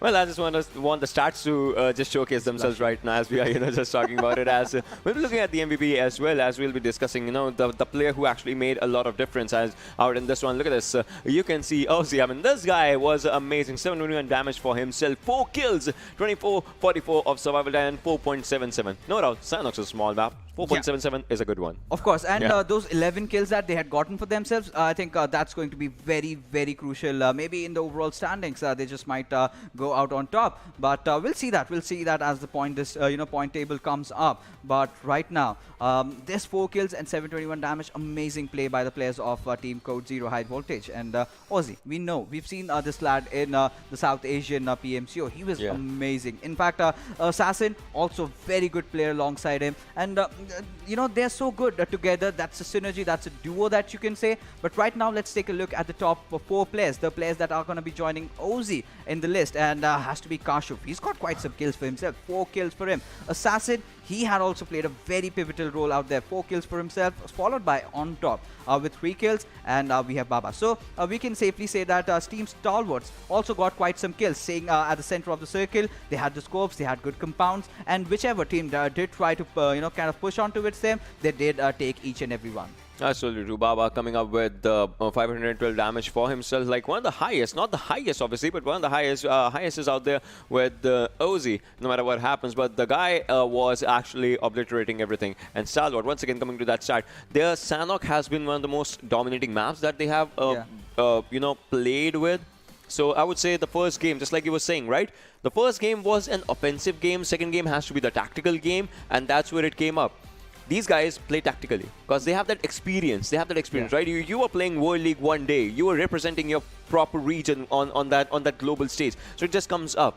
Yeah, of course. You know, all those experience do tend to stack up, and it yields good results. But with that, let's take a look at the match summary. I'm really, you know, elated to see how much smokes and grenades were used. And 100, it's fine. It's an average number because we've seen even lesser numbers, and it has improved. 3 gren kills, that's a very good thing. 1 airdrop being looted, and well, that did help them out. The M249, I must say. Yeah, 54 knocks and 53 kills from it. A good conversion ratio and 12 headshots. So things are looking really good. But talking about Team Freestyle, if you can still recollect that one match in Miramar, where they had a very good high ridge advantage, and it was Kashuf who was taking down a lot of players, a lot of teams. They kind of missed out on the chicken dinner, if I remember. But overall, they had gotten themselves a lot of kills. Yeah, and out here also, I mean, if we are talking about the kills in this match, it was not a lot of kills, but it was decent kills. I mean, a lot of kills is where I would say high voltage kind of comes up. We'll be looking at that as well, you know, in the team standings and how that impacts the overall standings, because from this match we'll be watching the overall standings as well, with those plus and minus and whatnot just coming out for everything. But I would say somewhere down with everything, those 11 kills of high voltage, they will be, I would say, will be benefiting them a lot. Yeah, let's just take a look at the game standings and see how this map of Sanhok was for all these teams. And there you go. Stalwart, courtesy to those 9 kills for themselves, wow. 24 points. High voltage, they're not far behind, 23 points. This is where the the new point distribution table makes it so competitive, makes it so intense. Look at Abrupt Slayers. 1 placement point, but kills. It takes them to top 7, right? They might have been in somewhere around 12, maybe. Bottom half. Yeah, the bottom half. But this is where kill priority comes up. Plus Venom Legends, 4 placement points, 1. Like it's a palindrome of Abrupt Slayers, but still they are there. Yeah, that's obviously there. But you always tend to have different approaches, and we have been harping about this, n number of times. It does not really matter if you have the best of the position points. You need to also back it up with certain kills, and it always has to be a equal ratio. It's just not like that you have like 10 or 15 kills and then you kind of take an early exit. That does not really always work out in your favor. But as we move on, quite some surprises out there.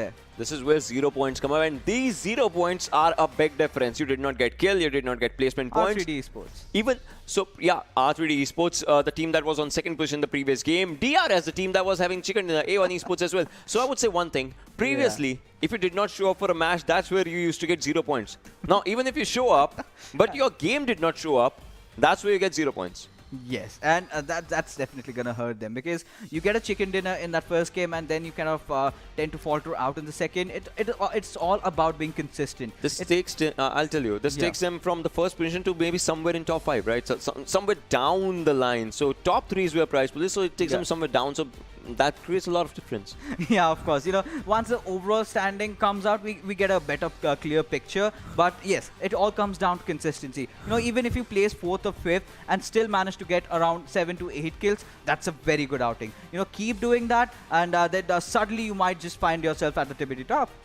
Yeah, that's important. Let's have a look at the overall standing and let's see how it just, shapes up with everything as we are talking. And yes, T2K, one of the most consistent teams, I would say. Both the times they were in top 5, that showcases them with 33 points in the first position. Then comes High Voltage, a game with 11 kills. In the first game, they had 3 kills. It takes them to a good area. And look at this.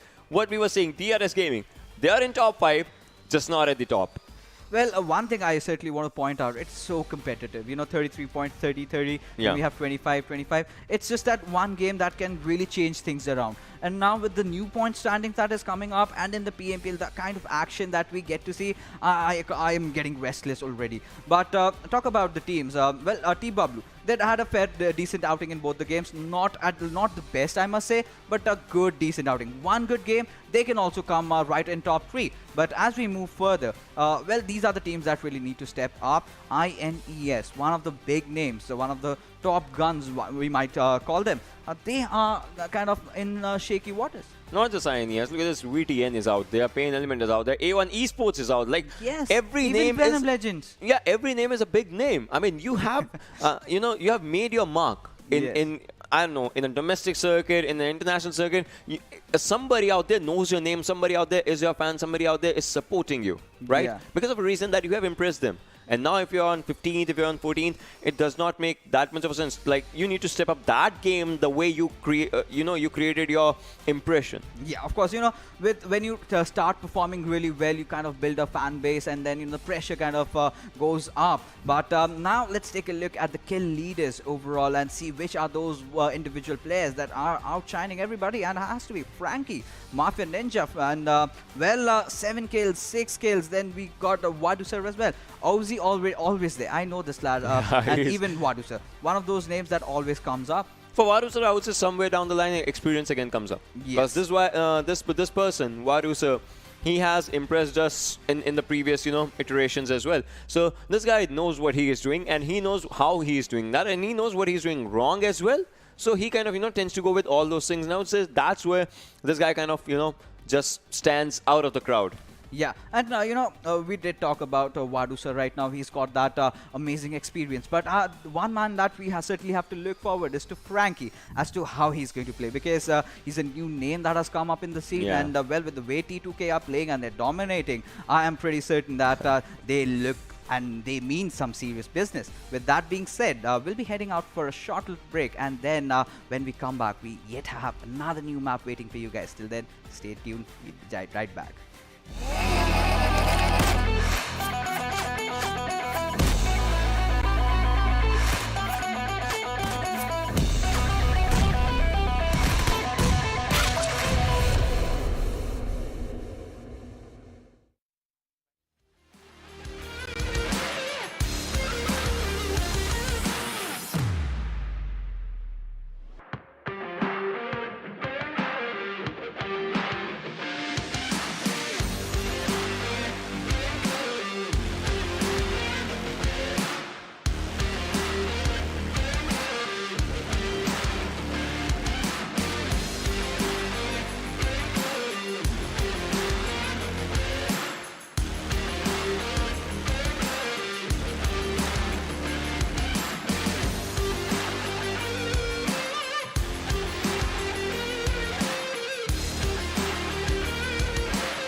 Welcome back, ladies and gentlemen. You are watching the PUBG Mobile Pro League Scrims Season 3 of the South Asian region. Well, it's been quite an interesting affair for the teams that have been consistent so far, having the lead. But now we venture into the deserty lands of Miramar, where we can see some amazing gameplay coming out from these teams. But before that, we have someone new chiming in, my old partner, that is going to be none other than Super Johnny. Yeah, thank you for such a lovely introduction. It is going to be an amazing day since we have, well, the new point structure in action, I've heard, and it has been pretty interesting. Yeah, of course. That has completely changed the way, the games were earlier. Right now, even if you win the games and have less amount of kills, the teams with second and third position having good number of kills kind of overstep you. And with that being said, let's just segue into the game and see what this map has to offer for us. Yeah, so the trajectory of the plane, it starts from the northern side of Impala and goes all the way towards Vikendi. This is going to be quite interesting. So the trajectory is majorly focusing on the southern side of this map.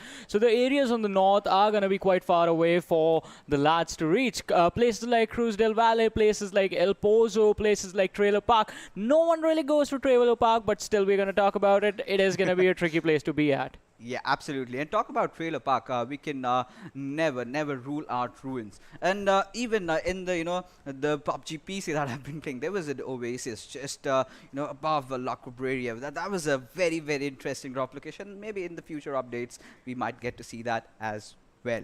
But yes, talk about the flight path trajectory. It's a southern-ish flight path. The teams that are going to be going all the way up north, maybe towards El Pozo, La Cobreria, Torre Amuda, maybe even towards Campo Militar. That's going to be a tough time for them.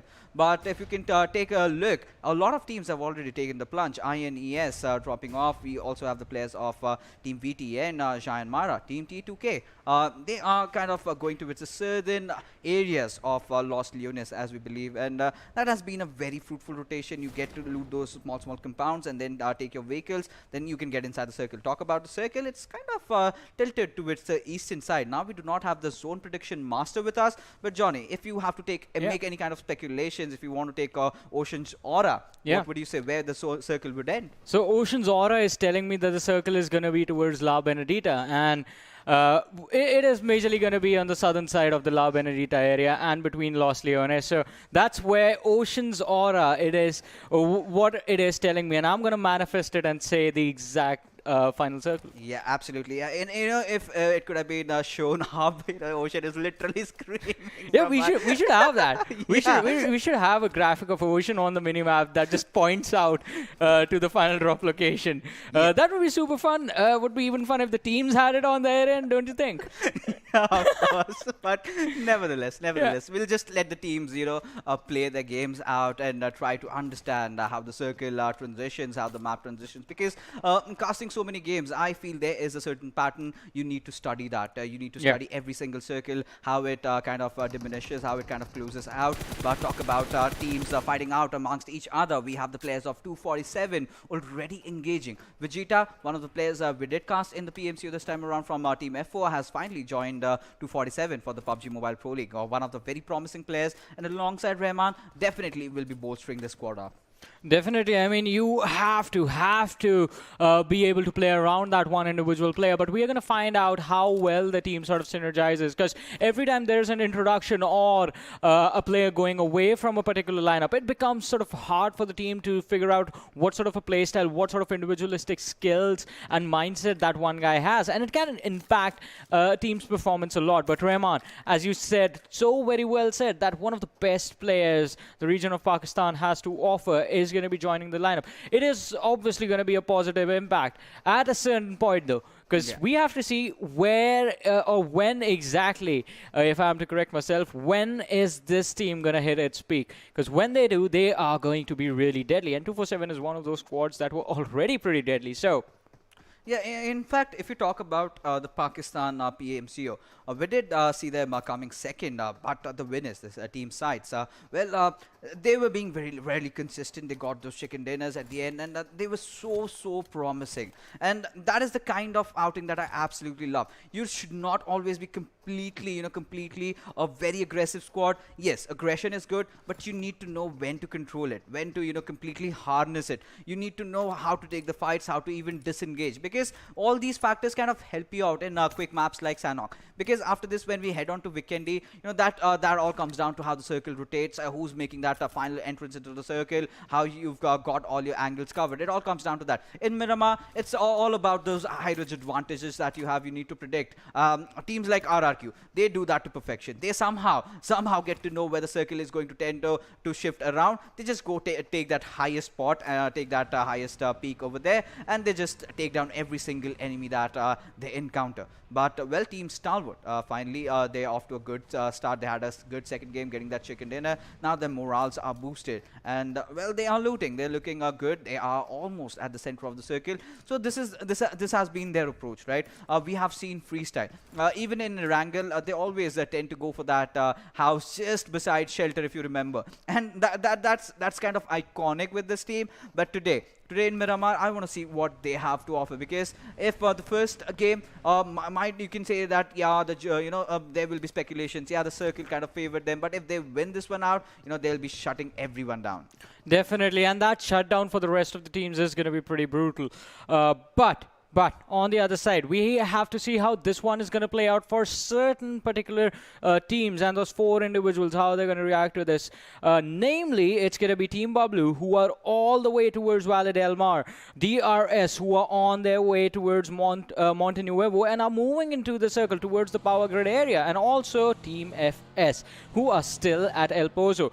Even though there is the time that the first blue zone takes to meet the play zone, and that sort of is a lot of time. In fact, you can roam around quite freely, and even then, even if you get hit by the blue zone, the first blue zone does only a slight bit of chip damage that can be countered by using those energy drinks and those painkillers.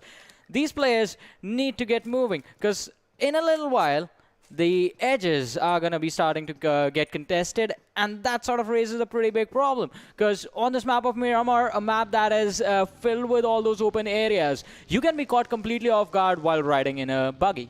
Yeah, of course. And one thing that I really want to mention is that the vehicles are really important. You can never miss out on them. And well, Kuni does what I love to do in Miramar, takes a bike, go YOLO. I mean, if you have something like say a Mirado, and then you're traversing around those very ridges areas, and then you kind of get to stuck up on one point, and someone spots you out from the far off fray and just takes you down. But these are the cons that comes when you're riding a bike. You tend to mess things up, and then the bike just goes way off, whizzing into the air, and you are kind of in the no man's land, just being spotted out. No, this broke my heart. He should have stuck to the bike. He should have shown some stunts out there, so some pull out some shenanigans. The color red is the color which gets noticed by the human eye the quickest, right? Do you want the man to die? I mean, well, everyone dies at some moment, but it just comes down to the timing, right? Not in the early stages, man. That's going to be 0 points. Yeah, but that was something different that we got to see. Have those bikes coming in, just flying around. It would have been a movie right out of Hollywood, but yes. Patience, my friend. Patience. Yes, of course, patience is absolutely detrimental, but well, Sonam from Assiduous Esports has managed to get his hands onto its Joker from Abrupt Slayers, and Shanul will be finishing him off. But one thing that I really wanted to point out is Team Bablu. Okay, so now one of their OG players has already come in. Pikachu is finally in action. Well, and that action is going to be pretty intense, as the team is about to meet some team fights. They are right on the edge of this circle, well, towards the southwestern part, way far away in the southwest of the Los Leones city. And it is going to be a while, but all the teams are already clustered in the city, and contesting that city area, especially the compounds on the edges, it is quite tricky. But contestation right now is in front of our eyes, as the players for 247 have spotted out, or in fact heard the noises being made by the players of DE. So they better be on their toes, and they better be careful, otherwise Rahman and the lads are just gonna go on a destruction spray. The nade in his hand being cooked, being thrown away towards the window, and they are bombarding that house, but are not gonna catch anyone. Yeah, absolutely. And well, Rehman still continuing his onslaught with his grenades, and he's just hoping, he's just wondering that some grenade just connects and they get that kind of opening that they're looking for. But right now they need to find some cover, because if they do not, if some passing by squad looks at them, they'll just take them down. But well, now talk about connections. Vegeta getting that grenade onto its that knocked member, and with that, this is the kind of push that Team 247 is known for, and now they're just going in. Well, they've got backup from behind, but now switching onto the FPP mode. A few of their players are in a very, very tricky position, and if rated, PAINxELMT catches the players of 247 with the pants down, he can take down a player or maybe two. But on top, he's also literally on top of the building, and now snakes on top. Oh well. Oh well. On top is pretty deadly, so you gotta be careful. Oh, Sinister out in the open is gonna be caught completely off guard, and Frankie is not gonna be having any mercy. He finishes off Sinister in an instant, but DE taking the fight against 247. Vegeta is gonna be taken down. Khan comes in for the trade and helps his teammates stay alive. Even though he's knocked down, the revive is gonna come in, and the pressure on DE right now is gonna be pretty incredible, as they have lost one player in this fight that has just begun. 247, if they get the revive with a 4-man squad, they can try and push in, but DE, they're down 2 players. Raditzer and On Top are the only 2 players surviving, and On Top along with his teammates are going to jump down. They are going to try and capitalize on the worst situation that 247 have. They knock down one more, and Raditzer catches one off guard, goes for the second, gets the second knock as well. Just a 1v1 situation right now. His HP is below 50%, so he has to run away. He needs to somehow survive, and the player from 247 that's up against him is Rahman. The first aid kit being used right now. Rahman is going to spot him out, but Raditzer still managed to get away. Goes for the shot. Can get the finish. Can he get the finish? No! He gets finished instead. And they take an exit. Rahman barely survives with a pixel of HP on him. Oh my goodness. I mean, that is something that I had never anticipated.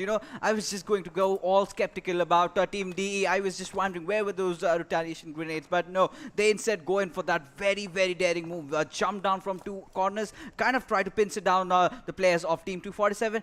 They did almost manage to clutch it out, but Handy just kind of crouched down while he was taking that fight. Could have really worked out in their favor.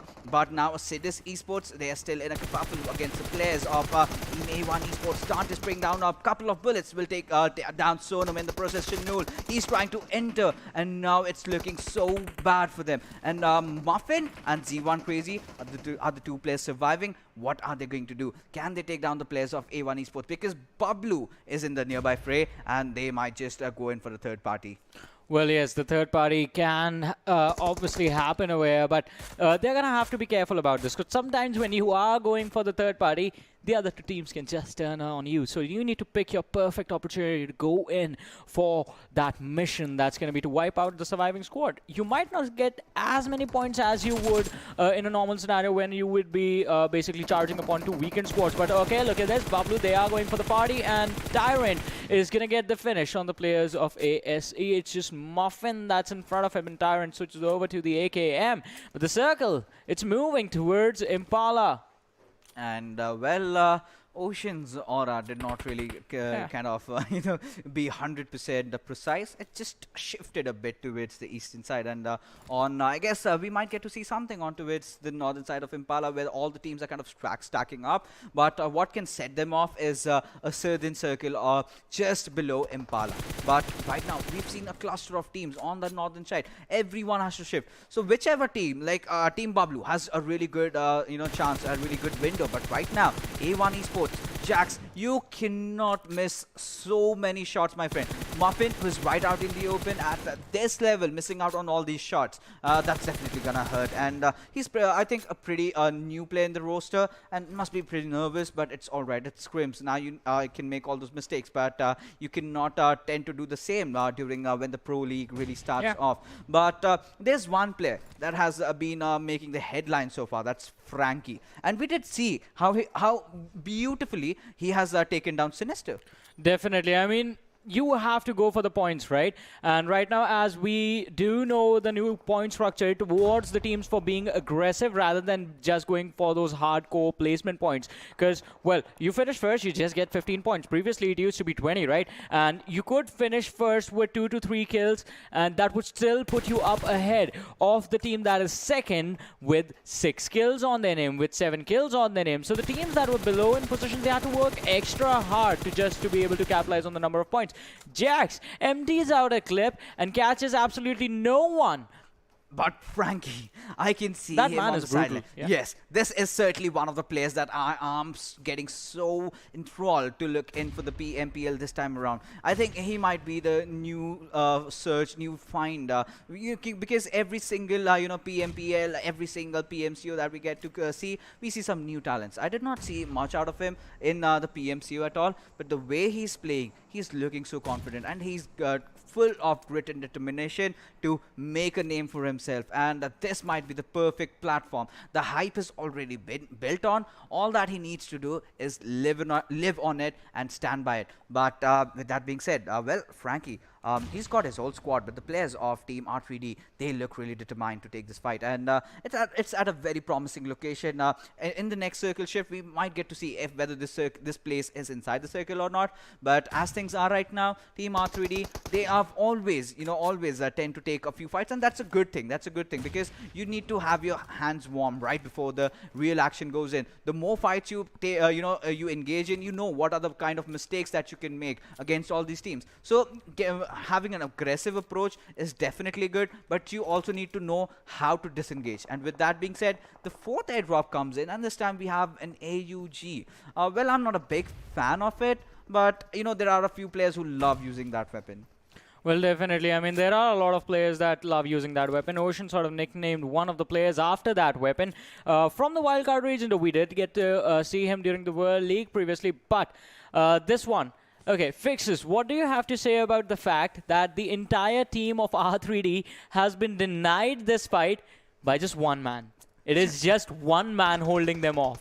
Yes, and that shows how good he is on his positioning, and we get another shift. This time completely towards the eastern side. This is kind of a new circle that we'll finally get to cast, and that's going to be really interesting as to how the teams are gonna kind of blend in, how the teams are going to adapt to this new circle, how they're going to make the rotation. Well, Bablu and the team Abrupt Slayers, they've done the right thing. They've taken the southern route, but they might just get into an engagement with each other. On the other side, we get to see the players of Stalwart, Kashuf, in fact, getting knocked and being finished off out there. And I guess after this circle, we get to see another shrink. In that, we'll see all these teams faltering out. But right now, what's going to be really good is the players of VTNxJyanMaara. They've got a good position. They've got a good reach for themselves. And as we speak, the players of Bablu are being taken down one after the other.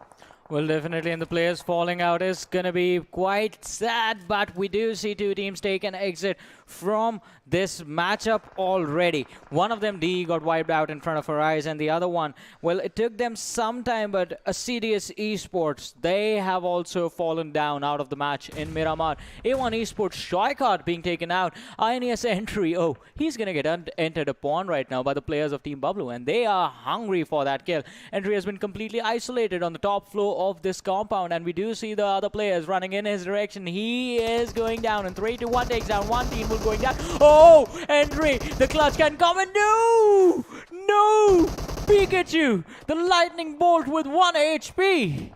Oh, his teammate still dies though. Yes, and how did it happen? But you have to give it up to this lad. We are seeing some interesting, intense fights out there. But right now, the players of Team 247 find themselves in a bit of an engagement. Wasif being the last man surviving from his team. He has to go in for the smoke grenades, and well, still shot, still surviving for Team FutureStation out there. Any single moment, that one good grenade can end things up for 247. They've been very promising. They've been looking really aggressive, but no, the revives have come in, and Khan needs to get that revive onto it himself, but Frankie, from the far distance fray, he spotted down his enemies. He's right at where he's supposed to be. He's on playing for the edges, but has a good high ground advantage for himself. Has managed to spot down Evil Eye, takes him down. Oh my goodness, I certainly believe that this man is gonna be so promising, and people across the world start fearing him down. Remember the name, that's C2K Frankie for you guys. But now, what do we have? The players of 247 in a bit of a pickle, but Vegeta somehow managing to fend the enemies off and not letting them enter inside the circle, as 247 somehow still survive.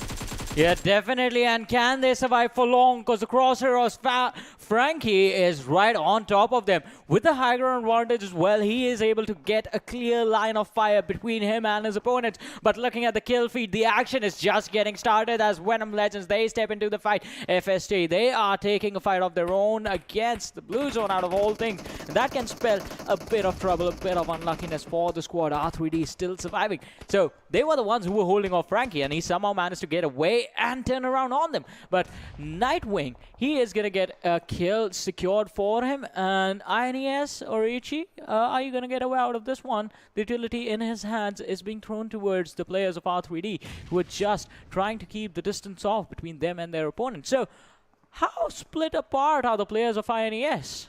Wow. This certainly have, but you know, in the pre-game segment, pretty far split apart from each other. Yeah, absolutely, and it's going to be a very tough time for these players to really, you know, get away from where with the way R3D are trying to get away. Okay, that's a kind of a life that they've given to the players. I thought they might just go in for the push, but with the circle kind of closing in, that's a good disengagement that we got to see. But one thing for sure, INES, they've got a new roster, and all of them like kind of feel like they come straight out of some Japanese anime. Orochi, Yashiro.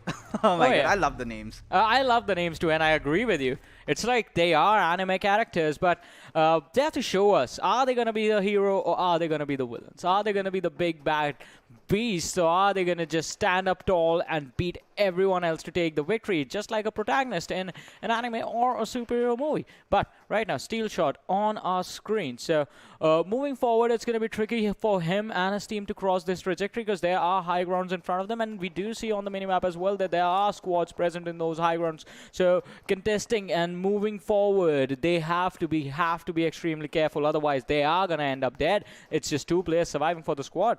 Yeah, absolutely. But right now, what we had really anticipated, VTNxJyanMaara, they're in a very good position. They've got a good ridge for themselves. They've got a good high ground advantage that they can fight around. Team Bablu, well, they're in a bit of a pickle right now. They've got a good compound, but the players of INES are kind of surrounding them over. And if one good grenade comes in and Team Wolf goes down, that's going to be game over. But DRS Gaming take an early exit yet again, this time being eliminated at the 12th position. Then followed by 247, who get out on the 11th position over there. But Team T2K, they're somehow getting inside. Frankie's taken quite some damage, but Venom is right behind him, and FutureStation, they go down. Teams start falling as the 5th circle start closing in, and well, the 6th circle is going to determine how these teams are going to fare out. Morte, in the meanwhile, getting that one knock onto its steer, courtesy to that wonderful grenade coming from his side. But Team T2K, they, I think, might just be, you know, this might be it, because at the position that they are, now they have to get inside the circle. They're kind of on the low ground. I'm certain some or the other team might just spot them down any moment. Definitely, and when they get spotted out, they're going to be in so much trouble. So they need to be careful as well, especially in these maps, in the maps that have a lot of open areas. Miramar and Vikendi specifically, you need to be careful during those rotations. Miramar, just because of how open it is, how much you have to survive in those open areas, using those ridges, taking the high ground can be risky as well, because you might be shooting at someone, but someone from the other high ground, someone from the other mountain right behind you is going to be able to spot you out and take you out as well. Need to be careful about that as well. Utility is going to be the most important thing, and the most important utility are going to be those smokes. Yeah, after all now, well, VTN, like we mentioned, still holding on to that good advantage that they have. I believe our Team Venom Legends might just be a kind of a threat for them right now, with the way they have positioned themselves. And well, Rafat, he's got eyes on the players of our Team Stalwart, and I think Morte and Malik are kind of oblivious about his position. He's not given those footsteps. But Frankie, again on the kill feed right now, any single moment he might just get taken down. But look at the prowess, almost. Had he just gotten himself a bit down the ridge, would have survived. But that was was a kind of overextension, and Venom. I expected some kind of cover fire from him out there, but nevertheless, never mind. The show must go on. VTNxJyanMaara still at the tippity top, still holding a very good position, have gotten themselves 7 kills. And today, it has been a kind of affair in which the team holding the center, having the best possible location, having a good compound, has taken those chicken dinners. Now, this might be the same, or maybe some team might change it around. Maybe we can see something different in Miramar. The only time will tell. Well, definitely only time will tell, and time is ticking by. 23 minutes, 40 seconds into the game. 7 teams remain. 14 players are alive, so that's an average of 2 per team. That's not enough firepower for anyone to take a proper team fight. But we do have Venom Legends in front of us. 3-man roster still in this fight. Have secured 3 kills so far. So a good number of points are already heading their way. But this can be even better. You need to be in the top 3 at least. And if you are in the top 3 with 3 kills, that is a pretty good job. Yeah, absolutely. Now, Yashiro from INES. I believe we spotted down the players of Team Bablu over there, but Extreme knows exactly where Walker is. And INES take yet another early exit, I must say, by the standards and by the type of INES that we have seen in the past. But now it's a new roster. They'll take some time to live up to the name, and hopefully when the league really starts off, they get back in form. But, well, VTNxJyanMaara still holding on to that high ground advantage that they have for themselves. But one thing, Johnny, I would have really loved to see is the kind of aggression that Team Bablu are known for. And these are the times when you need to play aggressive. Maybe today they are kind of analyzing things and trying to learn how the pace of the game is when the South Asian teams also chime in. But in the foreseeable future, maybe tomorrow or day after, I want to see that old Bablu. You know, the one Bablu that kind of gets in, spots you down, hunts you down. That is the kind of Bablu I'm really waiting for. We saw that a few moments ago. I mean, 3 of them almost went down, all 3 of them. Yes. They just narrowly survived. Yeah, they just barely survived. So, also, I believe you and we have been casting the scrims since the previous seasons as well. We did the last season as well. So, people experiment in the scrims. You are going to try out new strategies. You're going to try out and figure out new ways you can approach certain team fights, new ways you can challenge teams holding on to certain compounds, and your positioning as well. Those are the things that teams do during the scrims. But I agree with you on one thing. Whatever mistakes are being made here, whatever miscommunication that's happening between the teams over here needs to be fixed before the actual event starts. Yes, absolutely. And that is exactly why the scrims are made, you know, yes, to warm you up, to let you know what action you might face, what are the kind of enemies, what kind of gunpowder, what kind of strats they're doing. Take a look at the map feed, try to learn things around, try to strategize, try to make your rotations right. But now, this is going to be really tricky. Now the tides have turned. Now it has all come down to Venom Legends holding off to that church compound. And still, the players of Stalwart survive. Malik, we can see him. Abrupt Slayers, well, Heaven just surviving with the smoke cover that he has for himself. But for how long? That is definitely going to be a question, as Heaven tried to spot one down but fails to connect the shot and get that knock. Well, definitely, and that is going to be a tricky situation for... Why do you want him to jump? All right, don't jump. Spot out a player down below you and finish him off completely. Jumping was a bad decision, dude. No wonder your team's always lost. That's why I'm trash. That's why, you know, I'm not a competitive player, but I would have jumped from this point. And that would have been crazy. You know, so pull off something really out of the book and, you know, go have a bike. Then now's the time to go in for a wheelie if you really want to do that. Yeah. He got 1 kill. You would have given away 1 kill. You would have given away your point. You know, that's why I'm casting. You got kicked out of the roster, I can tell that. Yeah, that's what happened. All right. Coming back to the action, we have 5 teams. We have 11 players. Venom Legends, they hold a really, really strong compound for themselves in the form of this church.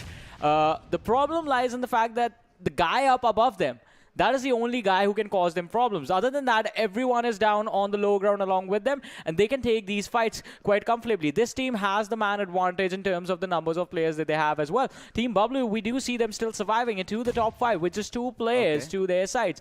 And the players of Venom Legends, they have taken rooms. They are just, well, I think they're being patient and they're waiting for the other teams to aggress. Right now, they're going in for the press. And yes, he does that. He survived. I'm telling you, get that kill. There you go. Captain, I love you, my friend. With the way you played it, this is what I would have done. But I would have taken that jump. I would be on very low HP. I would have been knocked out. But yes, that's the probable reason why he is playing in the PMPL. But at the end of the day, Teen Wolf getting that kill onto its gunner and taking down, VTNxJyanMaara over there. Yeah, JyanMaara, they take an exit. The captain, the man, the myth, the legend, the man is insane. But still needs to deal with the players of Bablu, though. We are down to 3 teams in this match. It is ASL captain surviving all alone. It's a 1 versus 2 versus 3 scenario. Venom Legends, they sit there in the center of this house with the man advantage to their side. The blue zone is coming in. The boosters have been started already. The adrenaline syringe already being taken by the players. But on the other side, who is going to come out on top? We're going to find out in a few moments. Captain needs to take a fight, needs to challenge, needs to contest the players of either Bablu or Venom Legends to go for the points, but he has done his job. ASL's teammates right behind them on the high ground, and the nades are coming in as well. Can you land this one perfectly? Chari, how accurate are you going to be? It lands indoors, but the damage is just not going to come in. He jumps down. His HP falls down as well. He's going to have to heal up and then go for the fight. But Captain, he charges in. He goes onto the rooftops. Whoa. The job for him is just going to be to survive the damage from the blue zone as the players from Team Bablu are falling down. Pikachu knocked out and the kill is being taken away. Teen Wolf still surviving on the edge of the wall, but he's going to be finished off as well. Captain securing 2 extra kills. That's 8 points coming in for this one team, 3 out of which Captain has secured by the insane madness that he's just showcased. It's a 3v3 situation between ASL, Abrupt Slayers, and the players of Team Venom. And Venom, they are just forced to hide as the players of ASL. They wait for the clock to run out. They wait for the players of Venom Legends to come out, and the smokes are being deployed. Who is going to come out on top of this fight? There's Captain with the high ground advantage on him. Evil Eye going for the shots through the smoke, trying to see if he can find the players of ASL. But now Nightwing is going to be taken down as Captain spots him out through the window. Now it's just 2 remaining. The door has been blown up. Another one falls down. Evil Eye is going to be the last man surviving, and he's hiding inside the smoke. The players of ASL, they are going to go for the hunt down. Captain knows exactly where the last man is. The points have been secured. That's now Evil Eye. He is going to be finished off as the players of ASL. Chari goes in, checks inside, but he is just going to let Evil Eye walk away. He steps out, goes to the shots. 1 knock is going to come in. Can he get the second one as well? Captain on top, but Evil Eye, he gets taken down as ASL, they win this fight. He does it! Captain does it!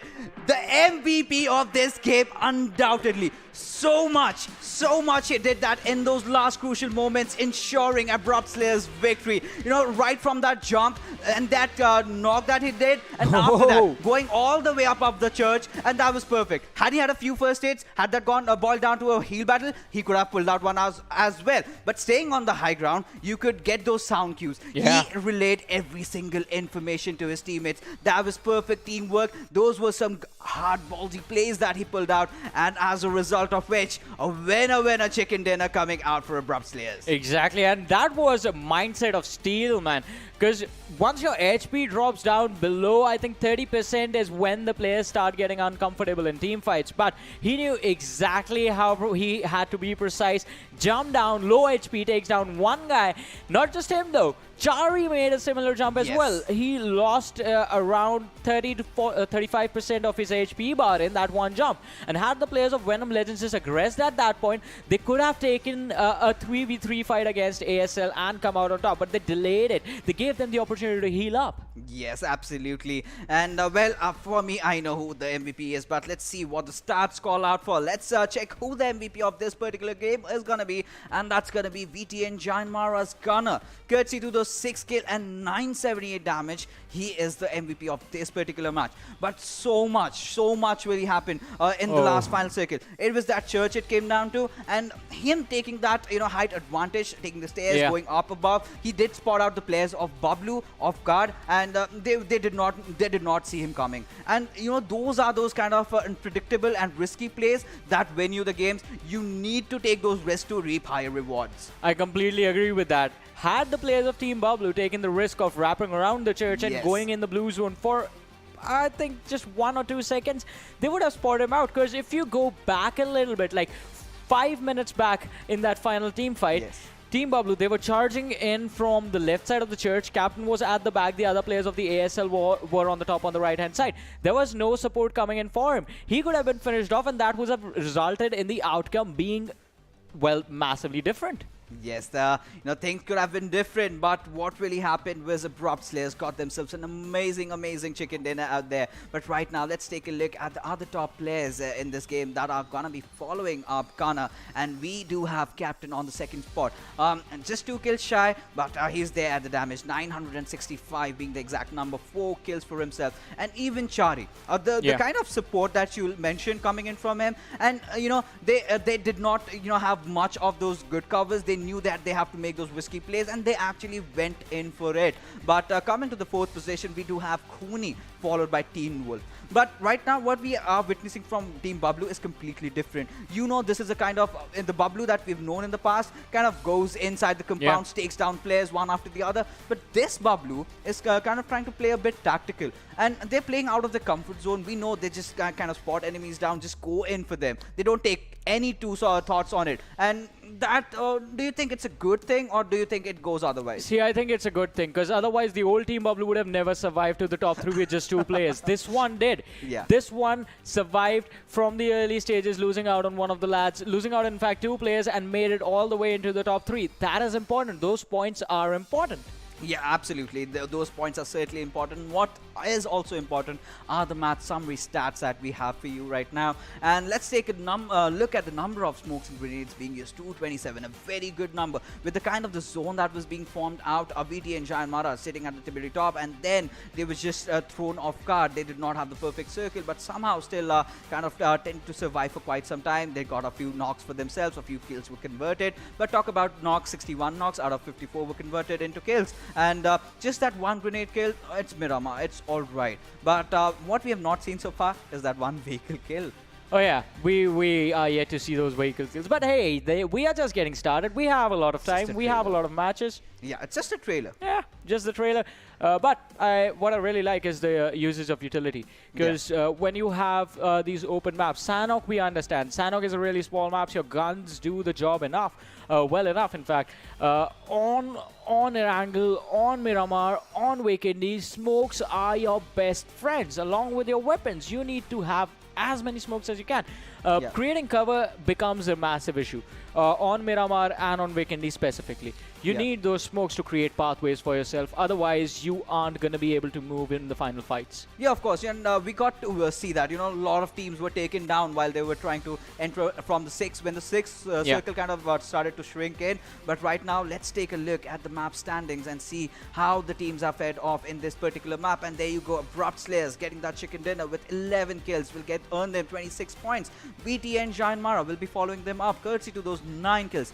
This is where the differentiation in the new point distribution table comes in, and if you have got good number of kills, then you will be definitely in the top 3. Definitely. I mean, if you have the kills, you are going to climb up. But what happens if you lack the kills? Well, ask Venom Legends, who are there with 15 points on the 4th position, even though they finished 2nd. Why? Just because of 3 kills they have.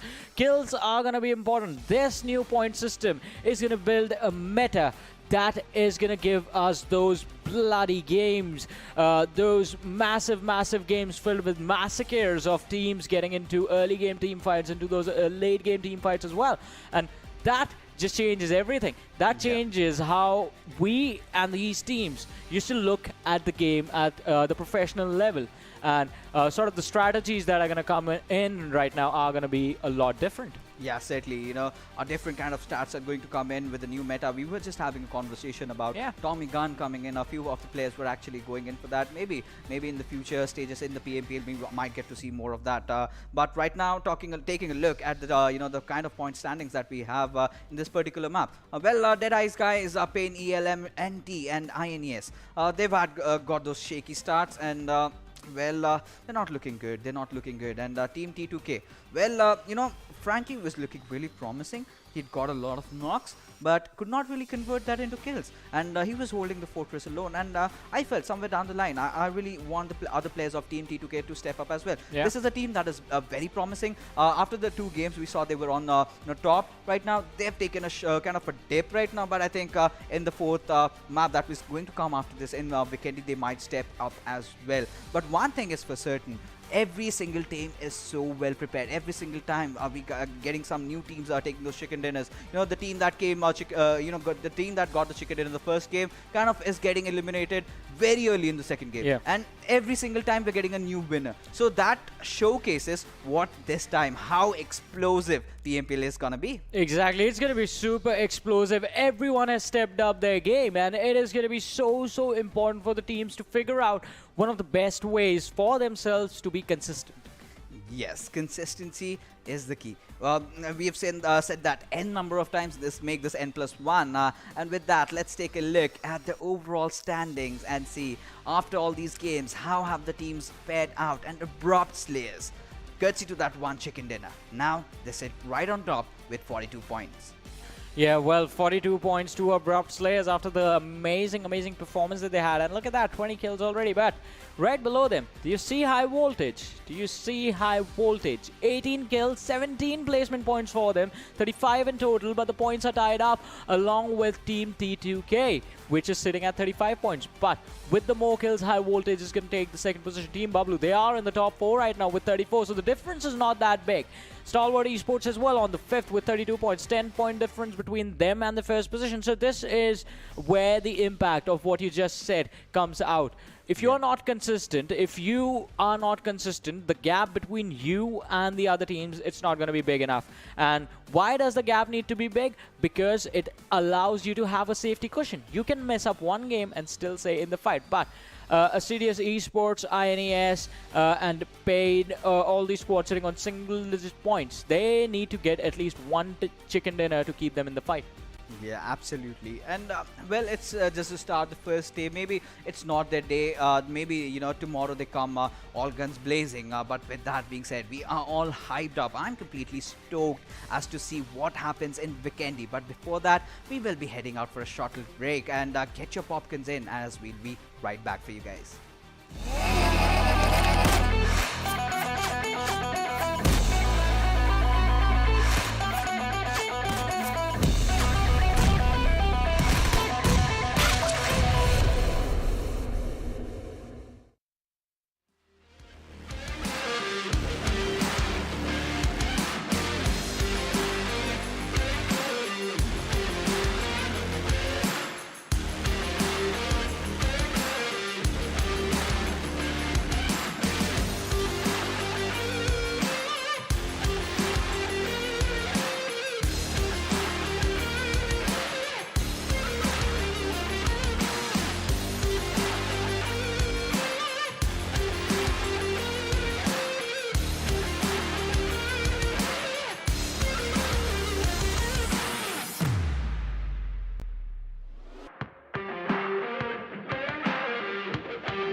Hello and welcome back to PMPL South Asia Scrims Season 3. My name is Oshin Sharma and alongside me it's going to be Varun Super Johnny John. We don't miss fixes though, but still, if you're talking about the games and whatnot, man, the last Miramar game was amazing the way it happened, right? I mean, it was earth-shattering quite literally. I mean, we talk about superhero landings. We got to see one of those as well. We saw superhero landings and we saw one more thing. A superhero clutch coming from the same person. Captain became Captain America. Yeah. Well, good references over there. I like those references. But it was an amazing play. It was a play and a fight worthy of the highlights. And well, that is what these scrims are about. Me and Fixes were talking about this as well. Teams need to figure out the best strategies, the best way they can play with each other and how they can take down the opponents. These are about improvements that they need. Improvements in every aspect. Communication, fights, understanding your opponents, and then preparing for PMPL. That's totally true. But then, apart from everything, Johnny, there's one thing that I want to focus on right now. Now it's going to be Vikendi, right? The slow slithering starts, and we are going to be heading towards the game as well as we are discussing. So, talk me through the flight path and talk me through the things. Like, what do you think is going to be happening? Like, do you think we might see another heal battle? As what is Vikendi's like? That only happens when most of the times when the circle is towards the villa area, and I mean. Heal battles sort of come out from based on the terrain that the circle is in. If the terrain has a lot of compounds, there are high chances where there is going to be a heal battle. If the terrain's out in the open, well, you are going to see a fight. You are going to see those blood-hungry games. Plus, also, based on how the point structure has been changed, I think it sort of incentivizes the teams that are being aggressive. It is good to them. And if you don't have the kills in your side, if you don't have the kill bar pretty high for your team and on the individual players as well, you're going to have a hard time climbing up and keeping a high position, a high standing on that leaderboard. So, need to be aggressive. The circle this time, even though the trajectory of the plane was towards the western side of the map, the circle this time was going to be on the southern side. Castle is going to be in there. Wall Nova as well. Hot Springs, Seaman Factory, Podvosto, the southern part of Mount Kresnik, Dino Park, right? The eastern side of Dino Park is going to be part. Abbey, all these southern places. So, quite an interesting plane path, quite an interesting circle, but the teams that are going to be in trouble, I think specifically, are going to be DEADEYES guys and INES, who are on the extreme northern side of the map. That's totally true. I mean, they'll have a lot of time, figuring out the rotations and whatnot. Well, on Villa side, it's going to be R3D versus T2K. So T2K has been consistent. Not in the previous game, though, but their first two games were really consistent, and they were at the top position as well. But as of now, if we talk about the things that are happening, like T2K, they might just go and engage in an early fight with R3D, and that too in Villa. I mean, Villa is at the edge of the circle. If we talk about the first circle, not in the center of the circle or something. But, well, we'll have to see how the situations just come up and how the things are going to be happening as the fight actually progresses. Well, definitely. Shaw is just holding on to his positions. He can't get out because he is going to be in a high-risk situation as the location of Villa has been taken over by the players of T2K. His teammates are coming in from close by, but it's going to take them a while before they get to him. And even then, they can be at risk. Although one of the players from T2K, Nobita, has been taken down to around 50% HP. He just has a few heals. Was popping the first aid when he got spotted out by Anubis, and the God of Death is going to take him to the door of death, in fact. I mean, door of knock right now, not the dead. Well, the revive might just come in. He is going to get finished. Yeah, he is going to get finished eventually. But, like, there it is. I mean, look at this. Nobita goes down. And I like one thing of Fixes, like he was saying in the previous game, death might just come up. Like, slowly and steadily, we all going to die. in the thing, like, that was an awakening of life or something, I don't know. Well, Walker is out here alongside the edges of Villa. And, again, a big fight happening in Villa kind of means one thing that people are still considering it as one of the most amazing places to land on, to loot on, and to get for the fight. Because we talk about the 4 pillars of the game: landing, looting, rushing, and survival. You land a good place, you loot at a good place, you rush on Villa or outside of Villa, and you survive here. So you can see all 4 pillars just coming up in this area only. Walker is out here, and Anubis was the one who had the first kill, and now the rush comes up from them. As you can see, Joker takes down Frankie as well. T2K might not be in a good situation, as Zor is, I would say, far away from the teammates, but another one might just bite the dust. 1 HP survival. Walker is moving forward, and there goes another one. Zor is the last man surviving. but how long has it been happening? No, Walker has been taken down. Zod, Thompson, and Uzi, SMG Power just coming up from this guy. Has 35 bullets on his own self. Has to take down everything, every inch of the fight if he can. It's 1 versus 2. 1 versus 2. Has spotted another one. Might take another one down. No. Has to switch to 50 bullets. This one might be a tricky one as someone else comes down from the back and side. Takes another one. One final player has 0 bullets. 15 bullets. No. T2K becomes the first team to get eliminated, and R3D, they lost 1, still got 4. Yeah, definitely. And an amazing fight, amazing coordination being put in by the players of R3D. Just knowing when to go in. And they knew they had to sacrifice at least one lad to get that entire squad out of the game. They had secured 3 kills already and now are going to control Villa location, which is right on the edge of the circle for now. So they're going to be able to transition from this to being the gatekeepers of this very first zone. And that's going to be a good thing for them. But the trouble on this map arises in the rotation. So the first circle, you're going to have a fun time in. You have already secured 4 points for yourself. Good for you. How do you plan on moving further in the game? How do you plan on transitioning this small success to a chicken dinner performance? That's totally true. Well, that's one thing that we'll have to see how it just comes up. What for now? If you're talking about the stuff, 2 for 7. All right, so they had a decent run. Not the best, not the worst, a decent one for now. We'll have to see how they just, come with it. I mean, if we talk about the players, Rahman has been one of the most godly players that this region has produced. Not even this region, I would say. This guy, me and Fixers were discussing about this as well. That this guy has done incredible work in Pakistan region as well. Mina as well. So yeah, this person has walked 2-3 roads, and those 2-3 roads has led to one amazing fight and whatnot. I mean, getting him chicken dinners back to back and whatnot. Well, talking about the circle again, this might look like a Walnova circle. Might just head down to Castle as well, as the circle is kind of favoring those areas. Might just go to the right hand side where Bablu squad is. The chances are less though, but still we'll have to see how it just comes up. And Venom and alright, so Stalwart and Venom Legends, they are at around really close to each other. Might just collide at Dino Park's area if you're talking about it. We'll have to see how it just comes up. But well, for now, maximum number of teams have reached the circle. There are 4 or 5 that are not there. Yeah, definitely. Some teams do stick away from the circle and try and play the edge. Sort of like one of the biggest names in this game of PUBG Mobile, Bigatron RA. Might have heard of them here and there. Champions back-to-back again and again on the international stages. Those good guys. Yeah, cool good guys. Pretty awesome. But on the other side, talking about the map, the basic strategy on this one, just because of how linear. I was going to say non-linear, but then I remembered this is Vikendi and not the new Erangel. How linear and how consistent the circle shifts are. You take the center, and then you're going to be able to survive for a really long time. So that is something that the teams rely on that passiveness on this map, and that is why Vikendi is one of the slowest games that we have. Even Miramar is a lot faster than this one.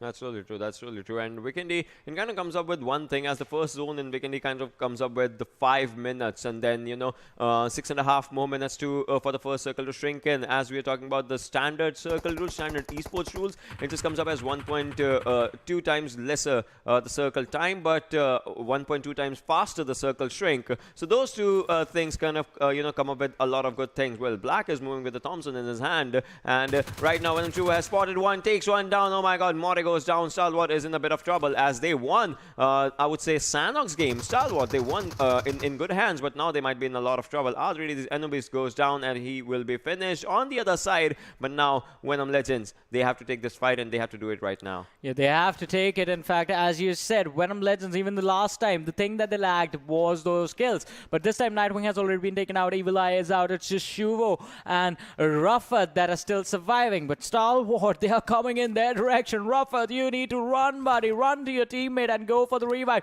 Not close to the windows, though. Otherwise, you're going to get shot through the gaps in the windows.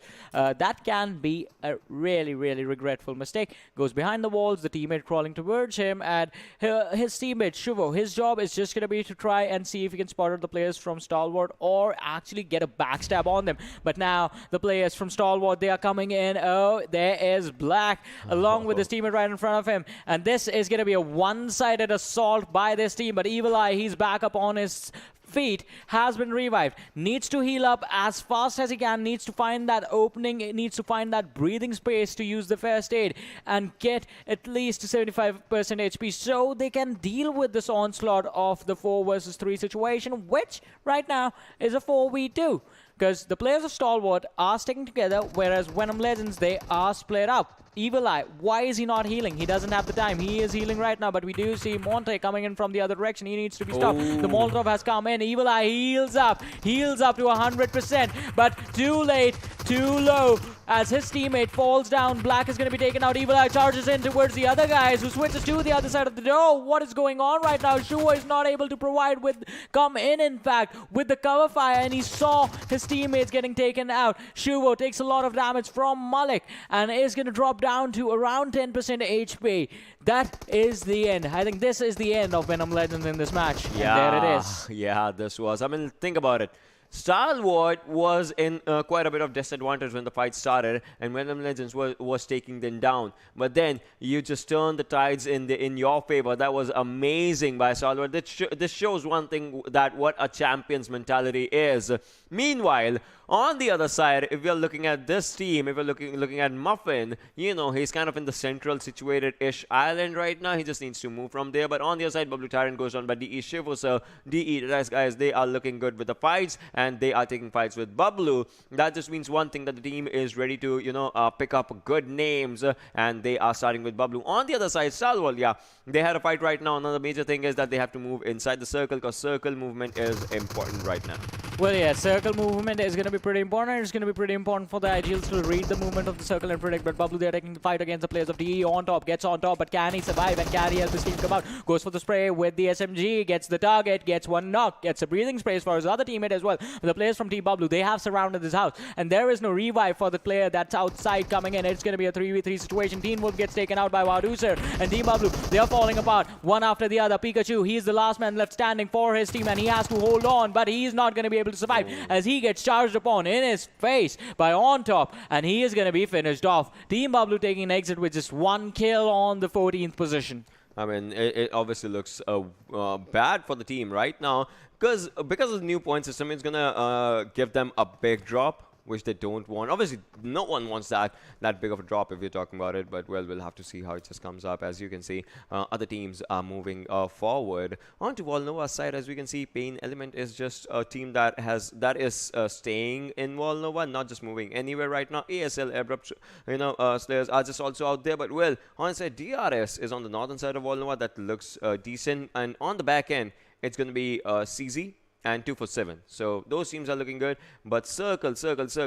Meanwhile, yeah, ASC, they are also at the castles area, so they are having good area for themselves. But it all comes down to Volnova, because Volnova will be a critical area for the movements to come in. On the back end of Cement Factory is where M249 is. As you can see, airdrop number 2 has an M249, the poetry of 100 bullets, alongside 8 times scope. But well, INES, they are in a bit of trouble, as A1ES takes them down slowly and steadily, player by player. Yeah, player by player is how you're supposed to do it. If you go in a 4v4, that's going to be super deadly. But talking about things that are super deadly, the airdrop number 2 coming in with the M249 and the 8x, along with the level 3 kit, the helmet, the backpack, and the armor. That is going to be super important. But let's talk about this. PAINxELMT.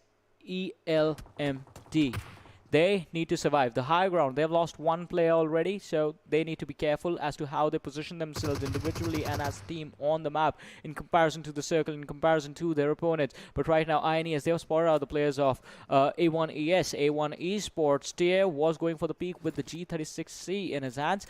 They have taken down 1, but the distance between these 2 squads being too much is going to allow A1 Esports to get the revive back on their player.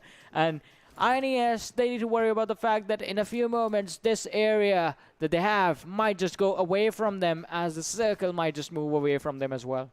INES, they lost 1. They lost one of their, I would say, right now, supposed to be a deadly player, a good player if you're talking about it. Well, Entry, in the previous game, if you're talking about Entry, this guy did amazing. I mean, I saw that against Team Bablu. He tried, and he tried really good. So Well, that was something. But now, moving forward with the game, onto winery side, that's where Stalwart might just look in to move on to. Well, talking about onto, we have a guy named On Top who's actually taking down Badriff.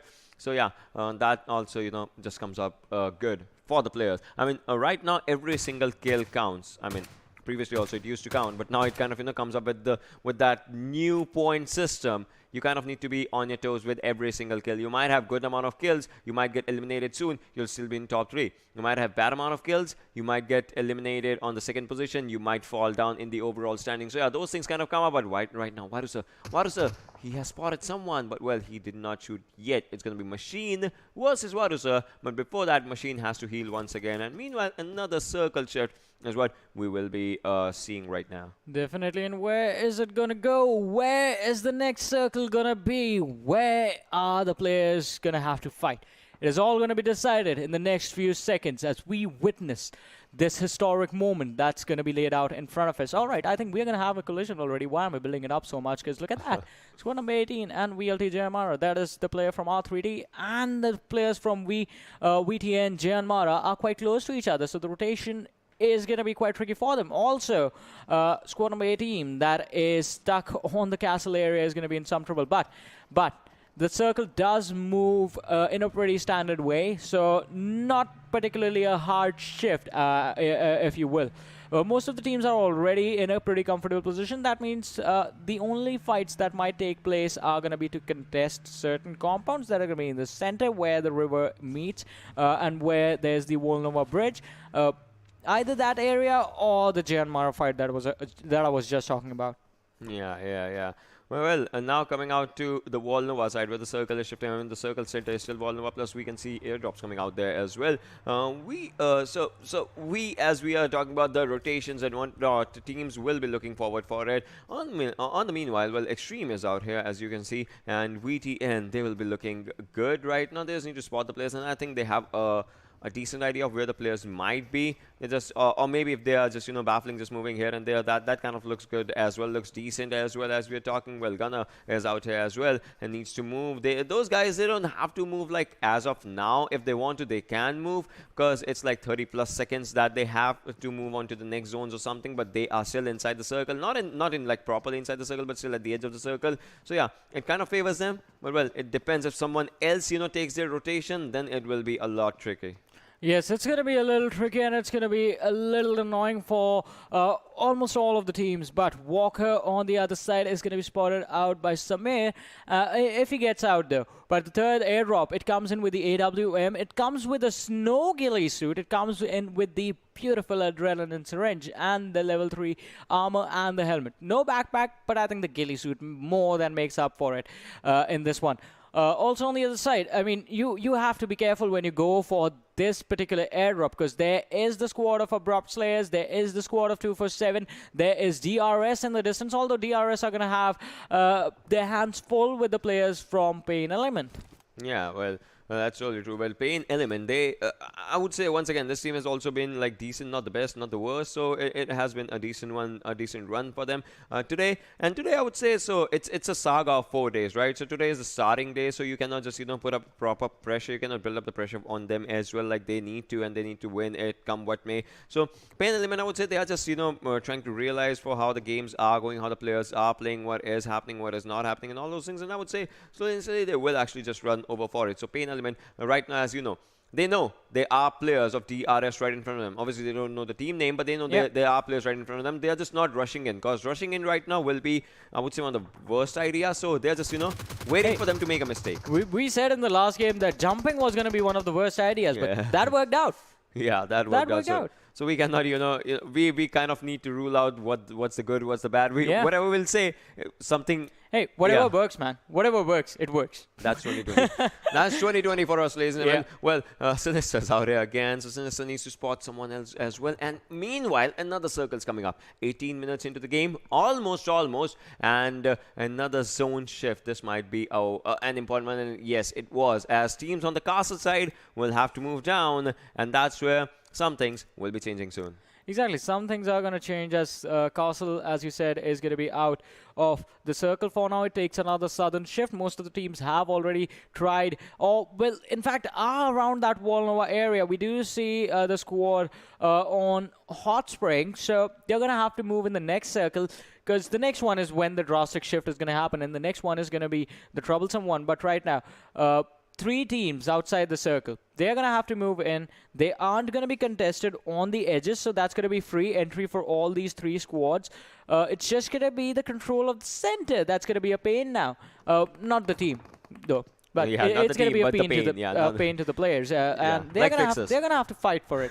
They're going to have to put up a hard fight for it. Like Fixes has pain fixes in his name. That kind of pain. All right, so, well, talking about the things. Well, out here, Thompson meta coming up strong again as Tamim has taken down entry. And, you know, that blocks entry as well. I mean, literally as well. Well, DRS AJ is out here, as you can see. So this guy did impressive in his Sanhok's match as well. Now let's see what he does in this Vikendi's match, as this is going to be a complete opposite of that fast-paced map, as we used to call it.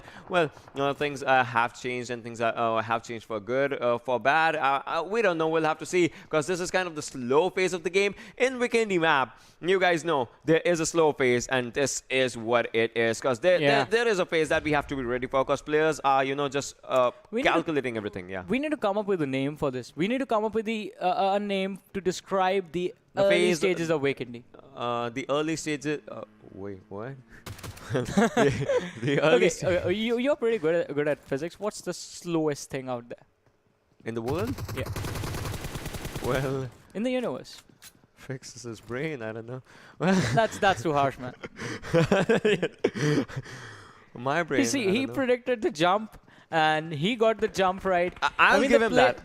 He's a really nice person. He's a really nice friend. That's why, you know, we get to say whatever we say for him. Well, I have to say, I mean, today is his lucky day. Today, not really. The decisions see, that his day is every day. Every day is his lucky day. Yeah. It's just he does not show it, because he is a brilliant caster, a brilliant analyst. He just, you know, he shows it some days. Today is one of those days. Yeah, today he has been pretty much on point with the decisions that he has been making, or speculating, in fact, the players are going to make. So we're going to have to see how are things going to change for us, because right now, still the early stages, still we are seeing those standard play styles. I mean, we were able to predict this game even before it starts, because Vikendi, it's always the same. Nothing ever changes. And during the new meta, during the new point structure, because scrims, I mean, players are going to use it to figure out what is going to be, even you are going to use it, being the match genius that you are, to figure out what the new average points per match is going to be based on the number of matches you are playing. Because the point structure, even though it's just the points coming down a little bit for the placements, it's going to change the play style of the teams massively. It's going to impact it in a big way. So I have a name, though, for the slowest thing that you were saying, right? So the slowest thing in this world is slots. Oh, yeah. Slots move at 0.003 miles per hour. Too much detail, but yeah. All right, so this is slot. These are slot circles. Yes, these slot circles. Slot circles, yeah. These are slot circles. You have to be a slot in Vikendi. You just need to move slowly and steadily and survive. Yeah, that's important, right? Because that's how you get a chicken dinner. That's how you get 15 points. Fights happening right now. A1 Esports versus DE. But A1 Esports, they're taking another one. So the third party is going to come in. Need to be a little bit careful. Can't fight two teams at the same time without, well, at least losing a lot of players on your side. So need to be careful about that as well. 13 teams still alive, and we are at the 22-minute mark. 42 players are still in this game. Oh, Vegeta. See, if he goes out, if he peeks out, he might not just be a Super Saiyan right now. So he'll have to just stay in, just do everything. Wasif as well. Wasif. Oh, so Guy has lost an helmet. He like, obviously he does not have a helmet for himself, so that's a bad thing. Needs to find out. All right, so bolt actions. It's been a while I have seen a bolt action shot, so we need to see one. Oh, that was a good one.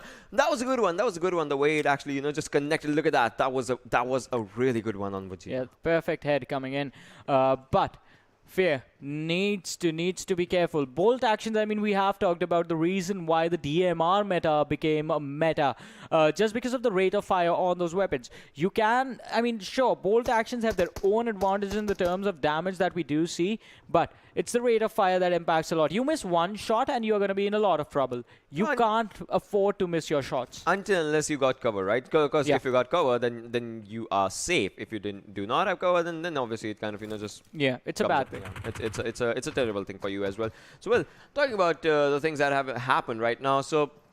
Assiduous Esports, I would say this is their best performance for the day so far, because they have been eliminated on 15, 16, 15, and now 12. So they actually need to figure out what's going wrong. Well, hey, if they're climbing up in the numbers that they get eliminated on, a time will come when they're going to be in the first position, and we'll have the chicken dinner. This is the first time that they got one placement point. Yeah. So that kind of creates a lot of changes. Another Tommy gun meta just coming out there, but we're gonna see MP5K meta from Khan probably, as Khan has an MP5K for himself. He needs to take down Captain if he can. But well, it comes down to one thing, that the circle is gonna be coming up really soon as well. So Khan is waiting for the circle. He knows there's a person out there, so he's just moving forward now. He's like, I need to do or die. He's going for the do. Probably might just die. We'll have to see what happens. Goes for the blast, and now Khan has to move forward. Do or die situation for him. Will he do or will he die? I mean, there are two players, but no. Khan might be taken down. No, he survives and takes one. That was impressive. Captain falls down. This time, no jump's gonna help him. Yeah, no jump is going to be able to save you. You need to use your weapons to survive and need to be precise in the fights as well.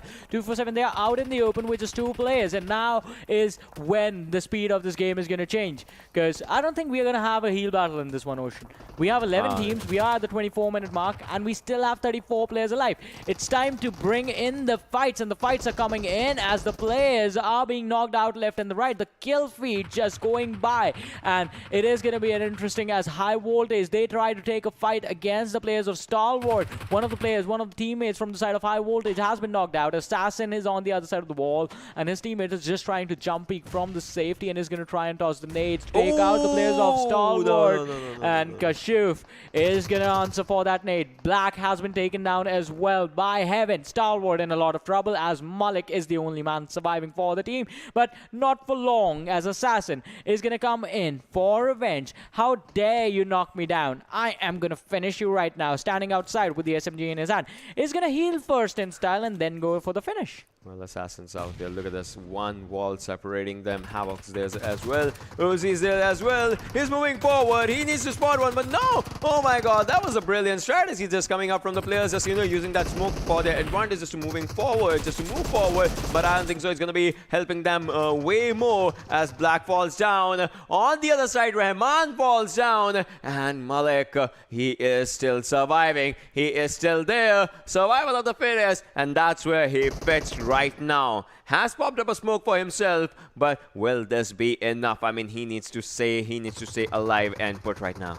Yeah, he needs to stay alive. He needs to survive. He just needs to stay there behind that wall inside smoke and just let the opponents, let his the teammates on the opposing side, not the teammates, but the opponents on the opposing side, just let them get away, let them get distracted, and that is going to be the opening that he needs. But he needs to be careful as well about the flanks and the fact that he is not in the circle entirely. He needs a few more pixels to be there, and that few pixels can be the cause of death as well, because this is a 6 blue zone that's coming in, and it causes a lot of damage. It does a lot of damage if you're talking about it. Well.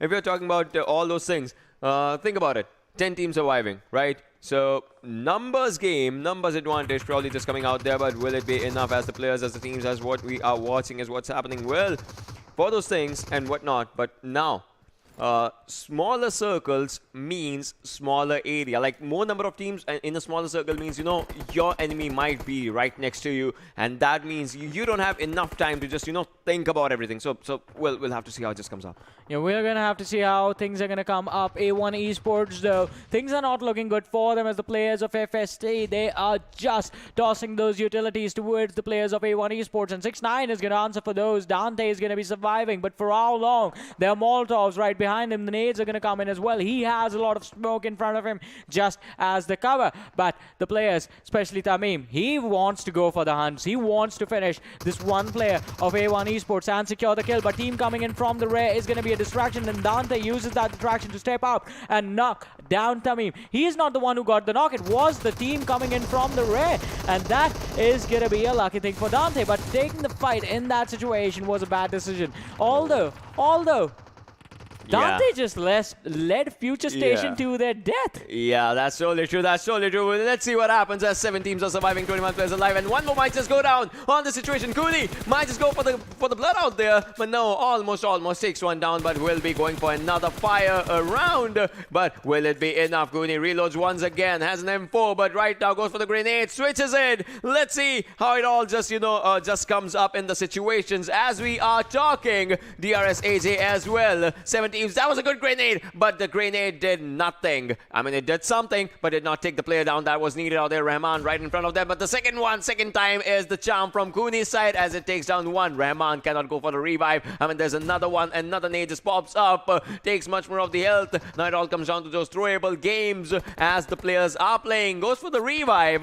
Rahman, he's reviving the players, but will it be enough? 45 more seconds on the clock as the smoke just rushes out. So now movement is going to be a really tricky thing. Yeah, movement and your aim is going to be super important. You need to be really precise in this close range situation in this urban setting, and you need to be really precise with the shots that you hit. The players from 247, they charge in on the players of A1 Esports. Some of them are going to be spotted, but no, but the timing on the side of A1 Esports right on the edge of the blue zone, and it is going to be a tricky situation. But right now the priority needs to be to get into the circle. If you're not in the circle, you're not going to be able to survive for long. You just have 13 seconds. Now it's 12, now it's 11, now it's 10, and you need to run your way in towards that safe area. But 247 stands in the way. Dante spots out a really low player from 247. That was Rahman. Khan is going to be the last man left standing. Goes from the backlines, fires the shots, dishes out the damage, but not enough to get a knock for himself. High Voltage on the other side are showcasing high voltage action. They have 8 kills confirmed, and the entire team is still in this fight. So having 4 people in the final situation when in the entire game there are just 5 teams and 14 players remaining,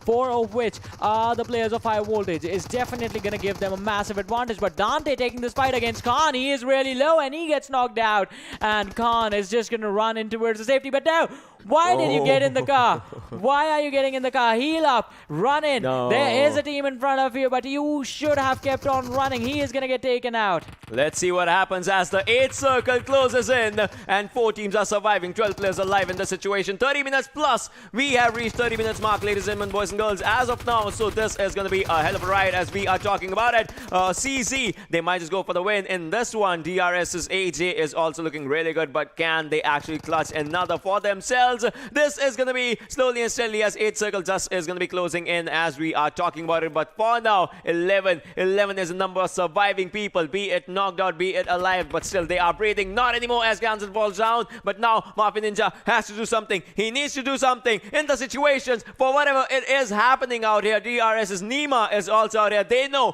one road is right in front of them, and that road is the open road of death. You cannot just step out there. But look at this, A1 Esports is one final player doing everything for himself. Those heal battles coming up really strong. 25 more seconds and we will be moving on to the 9th circle. Play zone takes down A1 Esports. 3 teams remaining, 10 players surviving in the situations. CZ versus DRS in the situation. But on the other side, as you can see, there is going to be one more team. That's going to be VTN. This is a tricky situation. Single digit of the circle. Final single digit circle. 9 zone. 3 seconds on the clock as of now as we are talking, and here it all starts. Watch one takes one on Ozzy, and the amazing player needs to find the center spot as he has to survive for this situation. One more goes down as he has to Numa take down one, but in the situation VTN falls down. 2 teams surviving as we can see. CZ Code Zero is out here. DRS versus Code Zero. Shades of the first Erangel. Final circle of the first Erangel just coming up at this time. CZ, who does not want to do any mistake, they take one more down and the game is there. CZ wins this one. Code Zero remains champion of Vikendi for now. Well, definitely, and showcasing the amazing performance, especially in that final situation. You need to be patient. You needed to be patient because the circle, it had this open area in the center, and whoever committed first to coming in towards that open area was basically just walking in towards their demise and towards an early exit. CZ, they were patient enough to let the opponents make the mistakes first. Yeah, that's totally true. That's totally true. Those things that just happen. I mean, talking about that, 10-minute to 20-minute mark when nothing happened. 22-minute, in fact. This was really slow.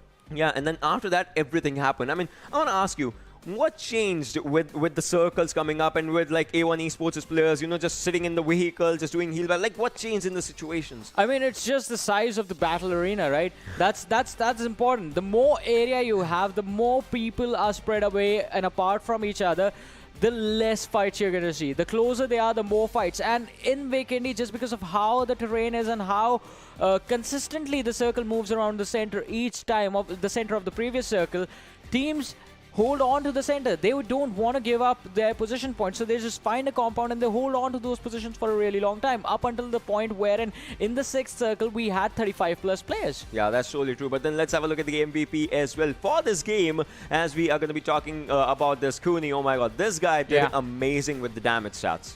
Definitely. 645 damage, 4 kills coming in survival time of 30 minutes 45 seconds. Distance covered 9.54 kilometers. An amazing performance. 30+ minutes, man. 30+ minutes. You are surviving on those frozen tundras for 30+ minutes. That just showcases one thing, that you have that patience to go from that boring side to go to that the fast-paced side. You're not the sloth. You're not dying with the sloths. You are dying with, I would say, you are ferocious hot-blooded. You are avoiding the frostbite. Yeah, you are avoiding the frostbite, and that's kind of one thing that just comes up with the calculations, with everything. Like, you need to shoot. You need to shoot it now. You need to move inside the circle. You need to get those kills. Those kills are not just your kills. Those are team kills, and that kind of matters. And with that, let's have a look at the top 5 players as well. So, Johnny, why don't you just guide us through? So, Kuni is going to be leading the charge, obviously, because he was our MVP, followed by Steel Shot from Team FutureStation. Has 4 kills as well, but the damage is where he falls apart. In fact, all the top 5 players have 4 kills, but the damage, it ranges from 645 on Kuni, number 1, to Shoykot on the 5th position with 219 damage. Yeah, well, I would say, like, it's 4 kills. Like, damage is kind of right. It kind of creates a bit of a vibe for the players if you're talking about it, because now even the MVP formula has changed, and that's where it all just comes up. I mean, no one's close to Kuni, I would say, with everything, like, because survival time has 0.4, damage into 0.4, plus kills into 0.2, and that kind of just brings out a number that you'll be keeping out there. So yeah, those things kind of roll. Well, they roll. Yeah, they do roll. But it was an amazing match. It was quite interesting because Vikendi, I mean, it becomes interesting in the fact, how are you going to hold on to your position? How are you just going to basically defend your castle? Yeah, that's totally true. And well, talking about defenses and whatnot, let's have a look at the match summary as well, as we'll be seeing how many things just went on the attacks, and 164 smokes and pretty average, yeah. But conversion rate is not average. It's pretty bad. It's pretty bad for a reason, I would say, because obviously, in final circle, 3 players were surviving from the winning side. Yeah. We get that. So, counting them out, it was 59 kills. Plus, if you're reaching an area of heal battle where A1 Esports' last player was also healing, his kill is also not confirmed. Yeah. So, it all comes down to, those heals and not heals and whatnot. 1 grenade kill, not much as I've seen in this region as of now for today, and 1 airdrop looted. So airdrops, I would say players don't rely much on the airdrops unless it's an M249 or something like that. I mean, there was an airdrop with the AWM and the snow ghillie suit. No one picked it up. Quite unfortunate. So, but still, we saw some bolt action shots as well. Like M24 is something that we saw today in this match. So those things, like I would say, were coming good. Yeah, they looked really good. And I would love to see the bolt meta action back in the professional scene. We used to love it. I mean, those weapons gave us so many highlights, man. And then came in the DMR meta, where you would see teams go for those aggressive fights with the snipers, just because of the rate of fire on the DMR is pretty good. You are allowed to miss your shots. You are allowed the opportunity to make mistakes. With bolt action, that is not there, and that is why players who use the bolt action, well, they are considered pretty talented. Pretty talented, pretty pro, as we are talking. But then let's have a look at other stats as well, the standings as we are just talking about it. And as you can see, high voltage with this game, 11 kills. Alright, so history kind of repeated itself. Yeah. I'll tell you, in Sanhok also they had 11 kills, but they came second. Like, that's where it just went down. But now they have 11 kills, and this time they won. So basically they get 11 kills and they can finish in the top 2. Yeah, 11's going to be the magic number. yeah, Hey, they actually. We are casting in 11 kills again. Yeah, actually, that's It's totally after a true, long man. time, yeah. After a long time, we saw 11 kind of just rising and shining because we have done that. Yeah, That- it was last season PMCO South Asia. Yeah, that's totally true, man.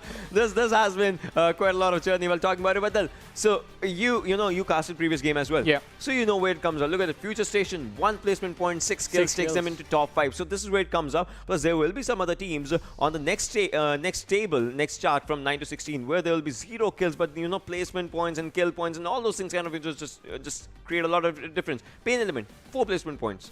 Yeah. I mean, 4 placement points, 0 kills, and they are sitting on the 11th position. So that is why this new point structure, you need to get those kills. Team on the 4th position in these standings right now had 9 kills and 8 placement points. Those kill points, those 9 kill points are going to give them such a good boost in terms of the overall standings, man. That's totally true. And about this, T2K, now I'm kind of worried about them alongside Team Bablu as well. Because T2K was kind of in top 5 somehow. Yeah. They will be, I don't know, they will be in top 5 or something. But with this thing, see, you're never sure. 15, 12, 10, the numbers are quite close to each other. You're never sure like what's going to happen. One mistake can actually take you down, and we'll be seeing that in overall standings as well. Yeah, so we have the overall standings in front of us right now, and here they are. CZxHIGHVOLTAGE leading the charge with 61 points, and now finally we get to see a difference between the leaders of the leaderboard and the team on the 2nd position. That is going to be Abrupt Slayers coming in with 46 points, but DRS literally standing on their toes right now with 46 points as well. Yeah, but then look at the Stalwart has 37, DRS has 36, 36. Quite a lot of 36 we can see out there. Then 35 for Team Bablu. But there's one team with single-digit placement points, and they are relying on kill points. That's going to be A1 Esports, as I can see 9 placement points for themselves and 17 kill points. But man, look at this. DRS guys, T2K, VTN, 36, 36, 36 for all of them. Then comes up Team Bablu, 35. I mean, if you have a good game, Team Bablu, with like what, 10 kills or also, you might just have a chance to just jump up at 1st position even right now. So it's still close in top 9, top 8. I would say it's still really close. Yeah, definitely. It is quite close, and it is gonna be quite intense as we move forward with our scrims. And the difference is not going to arise until we spot out the consistent team. So far, I think DRS Gaming with the 2nd high finish have been really consistent. They have managed to cover up the gap and be almost tied up with the team on the 2nd position. And apart from that, I think High Voltage are having a pretty good run so far today. They have been having a really decent run. Not even pretty good, I would say, because you had one game on 2nd position with 11 kills. You have another game with 1st position with 11 kills. You get 22 kills from those good games only. 22 kills is what other people are just trying to thrive for. But well, I mean, if there's one thing I want to see, that's gonna be the last Sanhok match, because it is gonna be a game changer. But that action is gonna be coming right in front of you right after a short break. Don't go anywhere.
Welcome back, ladies and gentlemen. You are watching the PUBG Mobile Pro League Scrims Season 3 of the South Asian region. My name is Fixus. Alongside me is Ocean to lead you through with the last and final game of Sanhok that we have. And what's really new this time? We've got a new group coming in. That's Group E. So Group B will be sitting this one out. And some early speculations from you. What are you expecting this time around in Sanhok? Because last time we saw in Sanhok, that was a different circle. What are you expecting this time? I would say Group E is what I'm expecting. In one way is that they already have seen one Sanhok happening, right? Yes. So they kind of know what happened with those other teams. Obviously, they don't know about their own 4 teams, the one that are in their own groups. But still, they'll be knowing like how the other teams are playing. What are their landing spots if it comes to those things. Like for this region, for this particular, if we're talking about for this situation of scrims, like the final game of the day, while the other groups A, C, and D, they'll be looking for one thing. It's like they are already in the zone of that game, right? So it comes down to all those 2 things. Yeah, and that also, and a few teams really had messed up during the landing in Sanhok. During the early segment, we saw all the teams were at the northwestern side. So maybe they can change things around, but everything will be answered as the game is live, as we head on and take a look at the flight path trajectory, which goes all the way from Lokavi towards Hatin. So this kind of obviously is a different flight path trajectory from the previous one, as we saw.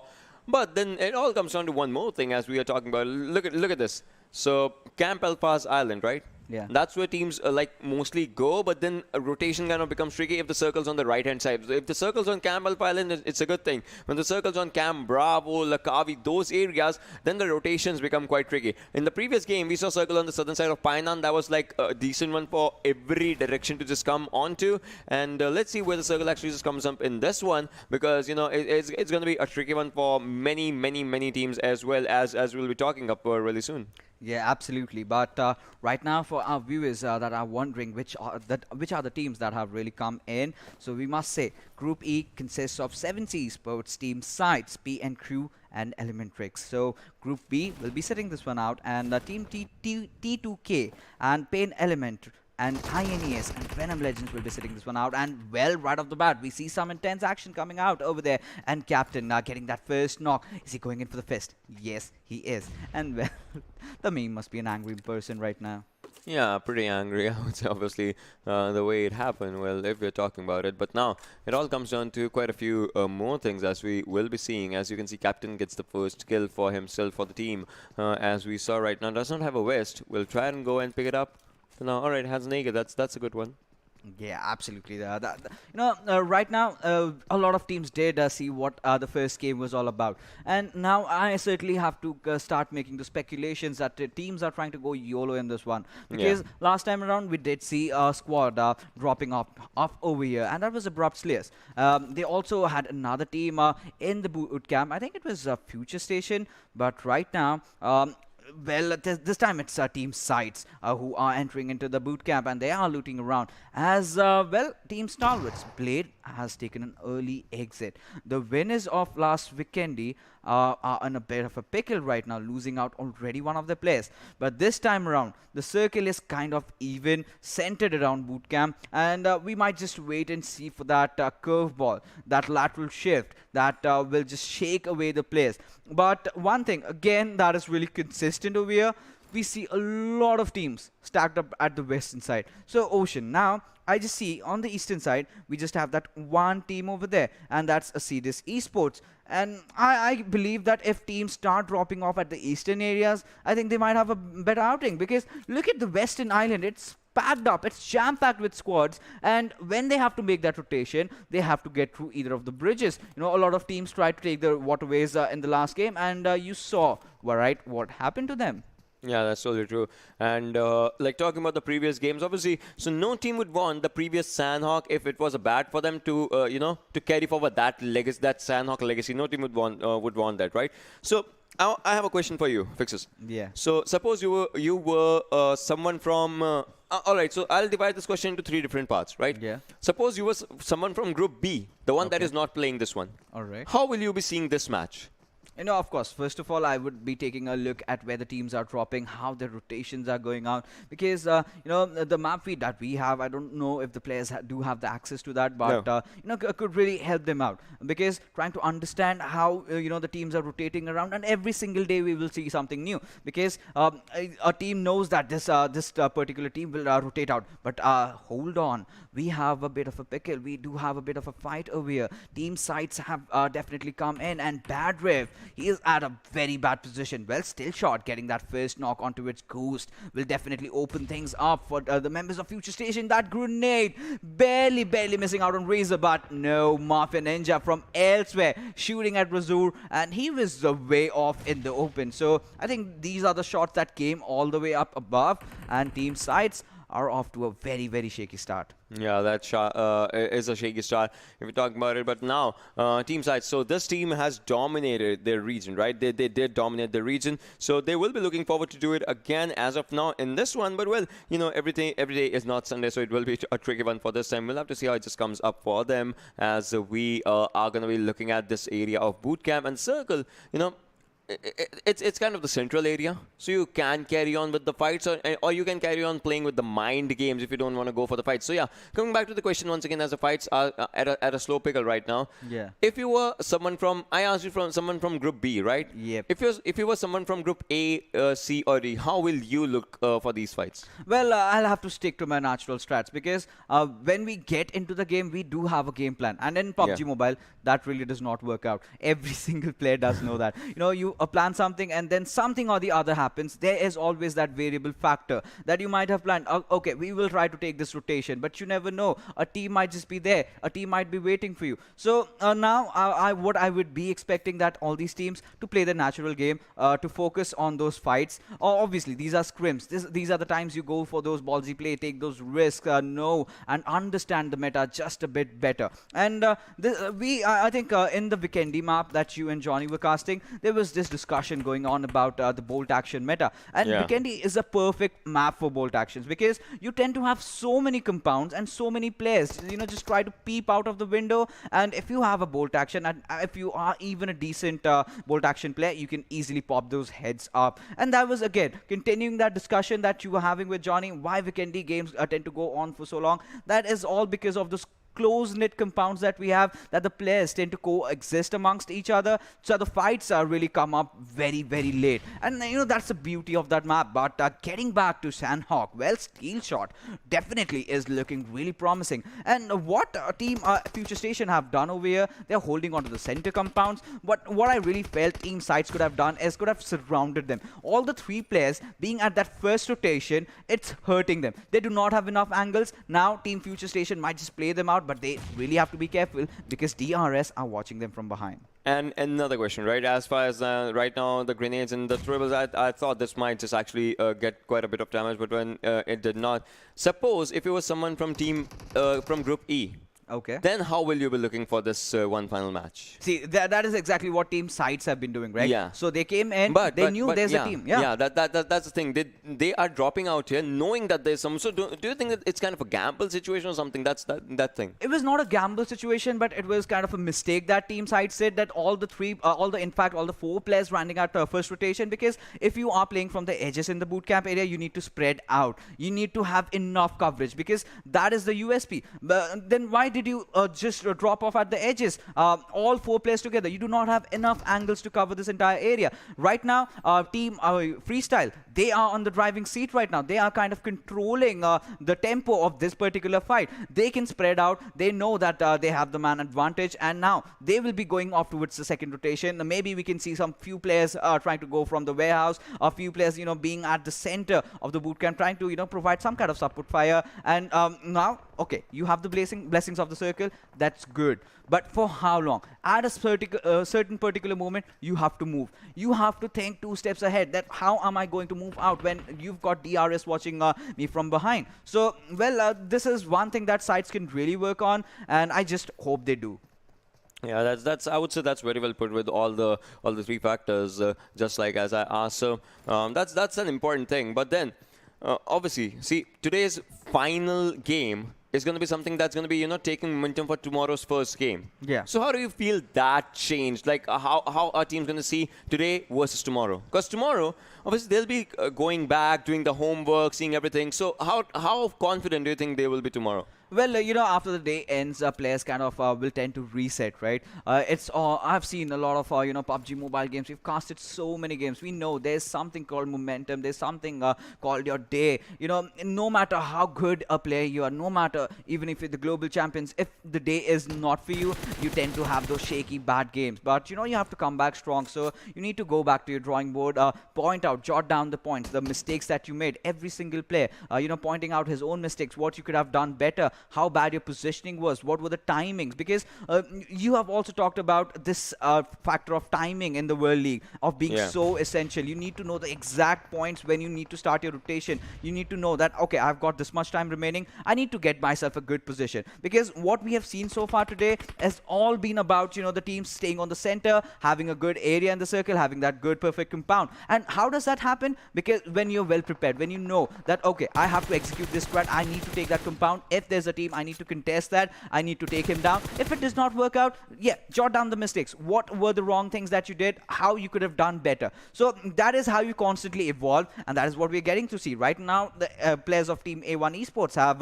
got the players of 7C, and Fear is in a bit of a pickle over there. Definitely has some cover fire coming in from Evolve. But right now, what A1 Esports can really do is kind of try and tend to commit, drop a few smokes, and then just isolate Fear out and take him from different various angles. And these are the thought process that the players should be going in. If you have to play aggressive, just go aggressive. If you have to play defensive, just do not engage at all. Try to focus on the central areas, try to predict where the circle goes in, try to read how the game has been, because at certain point, you also have to agree, we do see a pattern. Yeah, that's totally true. Well, that is a good situation just explained by you. And now, as we see the circle just closing in slowly and steadily, as you can see, this is going to be a different one. As many teams, this is the first time I'm seeing like 100% of teams inside the circle.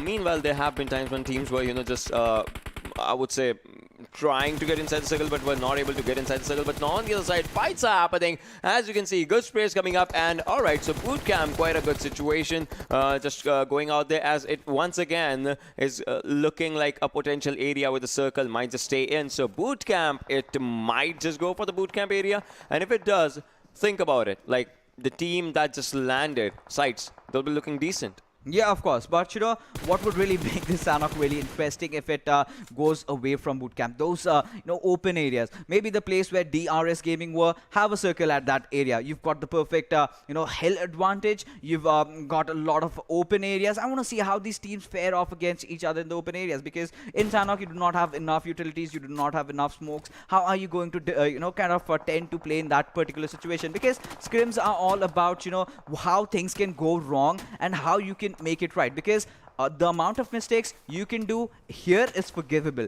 but when the real league starts off, and there when you are kind of put into some uncharted territories that you have never played before, well, that's where the thing comes in, right? You were not prepared for how to tackle in that situation. So I would really want the players to put them in any kind of dire circumstances and try to overcome that. Yeah, well, we'll have to see how it just comes up with those circumstances. Paradise Resort, the southern side of Paradise Resort is where we see some players, just moving in. 7C is one of the teams. They are just here, but then Circle is going to be something that they'll have to face, as they will be moving with the Circle in less than 30 seconds. As we are talking A1 Esports, Dante as well. Last game, A1 Esports, I would say... they did decent, but that heal battle is something that just took them down, like the final player down. So now when it comes back to gunfights, I'm pretty sure like this team knows their gunfights. Yeah, of course. Another AWM, all right. And there's the third airdrop. But what's really eye-catching is that pink smoke coming out. I mean, I've got to be honest with you. I kind of miss that red smoke. Well, pink is definitely a change in color and change in taste, but red was what I liked. Well, Yeah, so you can call it like, classic airdrop that we had, right? With now it's coming with slighter iterations and all those things, but that was the classic airdrop if you're talking about it, right? So, well, we'll talk about those things as well. Right now, it's like A1 Esports players as well, as you can see. So this again is kind of a phase where fights are supposed to happen. Plus, I would say one good thing is we are down to 13.5 minutes of the game, and every team is surviving. Be it one player, be it all four, everyone's surviving out there. Yeah, of course. Everyone is surviving. They're trying to, take things slow. They're trying to, and I think it's a good way to approach, because in the PMPL, we'll have a lot of teams trying to play safe. But talk about some fan favorite teams. We have Team ElementriX, Mr. Hyozu, Nang, blah blah blah, and Orange. Well, blah blah blah was Johnny's favorite player, and he would have been stoked to see him back in action. But right now, we have the players of PN Crew. Poison are kind of very close. That takes me to the thought. I remember casting Poison when he was back in Team Hype. I do not know if it's the same Poison. I'll definitely get back to it. But blah blah blah definitely gets that first knock onto its Ayush. And talk about PN squad. I really miss Absec. You remember how good that player was? Yeah, that's totally true. PN Crew's Absec. We were discussing about that guy as well when we were discussing about some potentially amazing players that, this region has produced. And Absec was, I would say, is one of the best names. It always just, comes up because we know this guy's potential, like, just to rain hellfire with guns. But on the other side, now grenades going up, as we can see. But on the other side, PN, they are looking decent as they have good covers for themselves.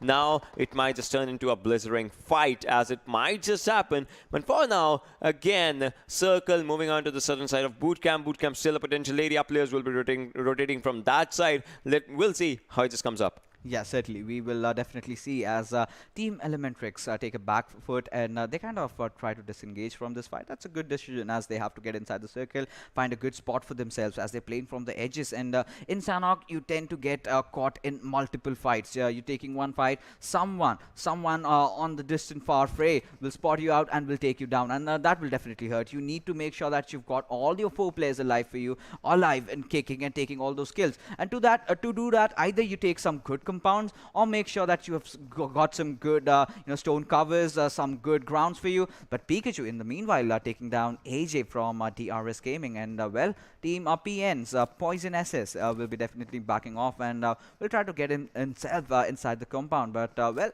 they have to find some better areas, because in the next circle it just might go away from them. Yeah, that's well. Now, Team Bablu, they're also looking decent. If we're talking about it, like they are trying to put a lot of pressure on the players, on the opponents, if anything, not their teammates, right? That's important. Well, so things are kind of looking hasty. But on the other side, all right. So A1 Esports, again, they are looking good. They have 3 kills for themselves. I would say good number of kills for themselves. For the start, if you have 3 kills, you might just take them to like what, 13? Yeah, I mean, probably, like if all the players end up surviving, possible, right? Anything is possible. You can get a lot of kills. You can also tend to go down really early. But so far the story of Sanhok has been a pretty slow affair. Kind of quite contrary to what we have seen every single time while we play Sanhok. But Team Bablu. Okay, so now they did drop off at Painan. This time kind of predicting the circle to be on the center, just went off to the northern compound. But I'm still waiting for that drastic shift. I'm still waiting for the curveball. Imagine the circle going all the way to its eastern side, to its quarry. That is an interesting area. And well, a lot of teams can really capitalize on that. And Assiduous Esports, if they take those compounds, they're good to go. But even 24/7, as we call them, in fact, Vegeta, Rahman, they're all present over there. They also have a good, decent compound. And what the Pakistani teams are doing this time is quite different from how their approach in their particular region is. They tend to go very aggressive, but this time around, they're taking it slow. They're trying to understand the pace of the game, and maybe that's a good thing, but can go other ways as well. Well, that's totally true. It can go other ways the way it is right now. So we can just say that, slow and steady wins the race. Probably, maybe, if you're not slow with the circle, then not. But, well, on the other side, you will win the race. ElementriX, Mr. Hughes is what we can see right now. His POV, ElementriX's squad, they have been amazing. If you're talking about it, we have seen them, just dominating as well. We're talking about previous pro leagues and whatnot. So these teams, they have showcased their immense talent previously as well. Might as well show this time as also as third circle is going to be coming to an end as we're talking. But A1 Esports' Sinister goes down on the other side. Bablu Pikachu as well out here, as you can see, has level 2 helmet for himself, level 3 vest. So that looks good, but no. ElementriX's Nang takes down one, and he will be finishing him really soon. And there it is, 1 kill coming on to him. Obviously, there's no way the survival comes up, so that's a kill confirmed. But Circle, it's gonna stop right in the next, and from there, people will have to move to a different direction. Absolutely. Teams have to tend to take a different direction, but R3D are in a bit of trouble right now. Now, this is the curveball that we've all been waiting for. It goes down all the way to its the exact area where I wanted the circle to be. This is gonna put this is gonna test the mettle of these teams. How are they gonna deal with such an open situation? But right now, Dante, he's got that nade cooked up. It might just hit on the face of Chari, and that takes him down. With that, A1 Esports are going in for the push, and now all of the players are marching in as they enter inside the compound, and we'll get that confirmation onto Chari. Orange does manage to find Anubis in the process, and will he be able to take him down? No, he does not succeed, but still keeps on the fight going on as Nang kind of pushes in, and the trades do come up over there. Shaw somehow still fighting one good grenade, and that might mean the demise of Team ElementriX. It might mean the demise of Team ElementriX. I mean, they are not looking for a decent start right now there, but the revivals are coming in. That looks good, but you need to pop up those first aids as well as you're moving forward. R3D is looking really good, continuing the momentum, but no. Look at this. Shaw is low on HP, goes down, and that's a survival for your teammates, but the circle is something. How many can you save? Can you save yourself? No, you cannot. You just have to move forward, so that means you have to just keep yourself above everyone. You got 4 kills, 1 for yourself, 1 for everyone, but you could not save 3 of yours. Yeah, absolutely. I really felt that ElementriX made a lot of mistakes in this particular fight, despite the fact that they did manage to take down R3D, but at the cost of what? At the cost of your 3 players, where I really felt the players could have, have had themselves a bit spread out. They could have had better fights, but it's all right. It's their first game. It's totally understandable. Tomorrow, we'll get to see a lot out of the squad, and they come with a lot of promises. When I used to have On Top back in ElementriX, he used to be one of my favorite players. Even, Poo Poo Man, all those memories do come in, and well, this is a new ElementriX. We just hope they live up to the name that they have. Mr. Hughes, who has definitely been an anchor, an amazing friend, and an amazing player. In fact, he's got that determination coming in. But Extreme, is he gonna make it? Oh yes, he does. That booster take that came in, I think, kind of ensured that he still lives to fight for a few more minutes. Well, that's totally true. But now it all just comes up, for the things as we are talking. Again, certain side of bootcamp, as I have been emphasizing on that one. That's where it is. But no. VTN looking strong, moving forward. What's happening? No! 247! Guys, where were you watching? VTN just came in. VTN took a few people down, but now VTN might be in a bit of pickle as well. A good grenade coming up, and simultaneously Rahman. Can you clutch this situation? I mean, it looks really difficult, but it is not at all impossible. All you need to do is just calculate the best of the best, but no, he failed, and 247 Rahman goes down as well. Another one goes down. VTN is looking really strong. Meanwhile, Stalwart gets eliminated. The team that had a chicken dinner in Sanhok, they get eliminated. Now it's just one final player from 247. One good grenade from VTN might just end it all. One nade. Boom, it goes down. Takes one, but it's still one surviving. He knows it. That there is one moving forward. One good ride, but no, once again, a good hiding spot is what one final player he has, and 3 players moving in. No chance of fights, and there it is. Yeah, absolutely. A very well executed fight for the players of VTNxJyanMaara, showing no fear. They just enter in and 0 fear. I mean, he is wrecking havoc. Already having 3 kills out of the 6 kills that VTNxJyanMaara have this time around. And look at the circle. It's way too much wide in the open. Team sides are still, surviving. That's a good thing that the circle has favored them. But with the kind of start they had, they were looking really shaky. But Kone, he is murderous. He's taking down the players over there. Bablu is in a bit of a pickle over here, as one of the players has been taken down. They need to ensure that they kind of go in for the revive, but do they have enough time on the disposal? And no is going to be the answer. Kuni has been taken down, and Tyrant wants to finish him off, but right now what he should be doing is getting himself inside the circle, and now he does realize that he needs to get inside the circle, and he needs to get a good position. In the meanwhile, Mafia Ninja taking down the players of Deadeyes. Wadu sir being shown the way to the lobby. Yeah, well, High Voltage goes down. This is, I would say, one of their worst games for the day because every other game was an impressive game. So, well, might have been bad decisions if you're talking about Team Bablu as well. Like, has fallen quite a bit down in the situations today. So, things not looking really good for the guys. PN Crew falls down. Now, things are getting serious. But on the other side, how on earth did Galvin survive that one? But that's a good thing because he's got that high advantage, and this is a fight that they must need to take. I mean, just have one of the players looking out for it, the remainder trying to get inside the circle. That might work out in their favor. Pikachu, he's also surviving in a far-off fray, and definitely must be spotting out the players, but he did manage to keep himself inside the circle, or inside the smoke, in fact. But now, taking down Galvin, like we predicted, well, he did most of the damage. He must ensure all the kill, because 4 kills is definitely gonna put Team Bablu at a good position, because now he's given up his position. The players of VTNxJyanMaara know exactly where he is, and I don't think there is any chance on earth that he can get inside. Well.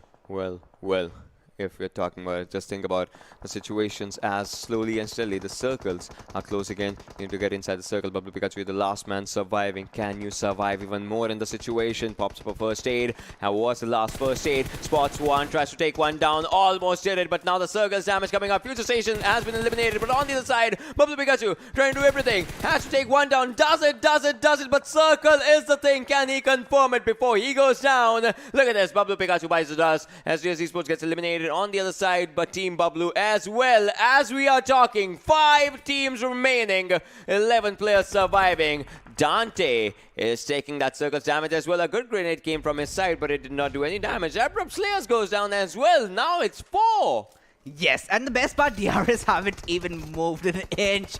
That's where they started off, and now the circle is favoring them so much. Dante, he's taking a lot of metal out there, and he has been taken down. He does bite the dust, and well, A1 Esports. Dante has been shown the way to its lobby, but Shoykot, his teammate, still remains, but for how long? And that's going to be really quick. And well, Team A1 Esports take a 3rd position exit. A very good outing from the lads, but now we just have 2 teams remaining. That's Team DRS, who are inside the circle, and on the other side we have Team VTNxJyanMaara, who have been completely ecstatic in this particular match. 2 teams surviving. They have spotted each other. VTN, they did impressive. They have 11 kills for themselves. Might as go for good ones for themselves again, but no, a good grenade from DRS. Oh my god, that was impressive. The way it just ended. 1 grenade ended all of BTN. You don't stay with your team, even if it's like a teamwork. You don't stay with them. I mean, had our team, VTNxJyanMaara had those smokes in for themselves, had kind of spread themselves out, could have been a different affair. But they never gave them a chance. Yeah, the moment they were trying to get in. You know what happened? 1 player went down from 1 grenade. 3 players rushed for him. In the meanwhile, there was 1 grenade. All 3 went in that. Man, that was absurd.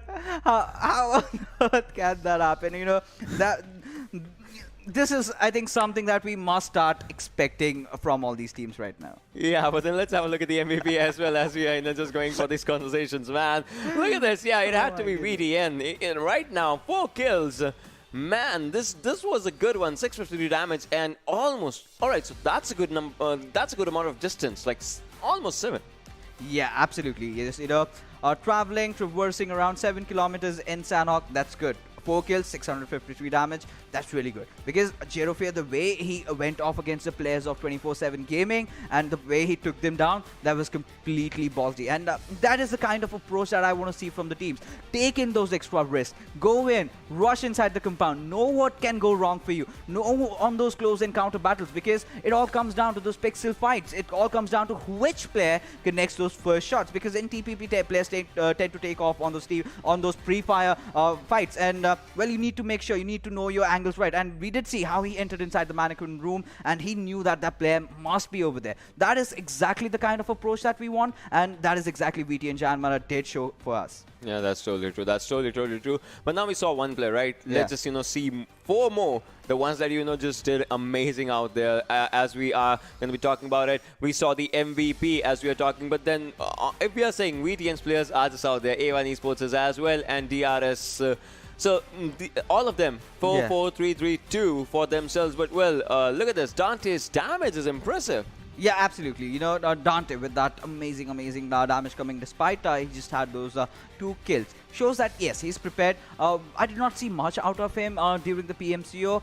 It was the other players that really stepped up. I just hope he's well prepared. And by the looks of it, he certainly is. But, you know, much of the discussions that we have, much of the matches that we casted, that what we saw, it was kind of a South Asian domination today. You know, just despite the fact that team, you know, Stalwarts got a chicken dinner, it had been an affair where all the South Asian teams have really stepped up, and this is where the Pakistani teams need to, you know, kind of awaken. They need to know that they have to take a more strategical, you know, approach, or maybe just take to the raw aggression tomorrow, go all aggressive. But with that, let's take a look at the match summary and see how the stats have, how the numbers have fared off this time. 76 smokes and grenades, quite contrary to the belief. I really thought that in such an open circle we might see a number above 100. Well, yeah, I mean, think about it, and look at that.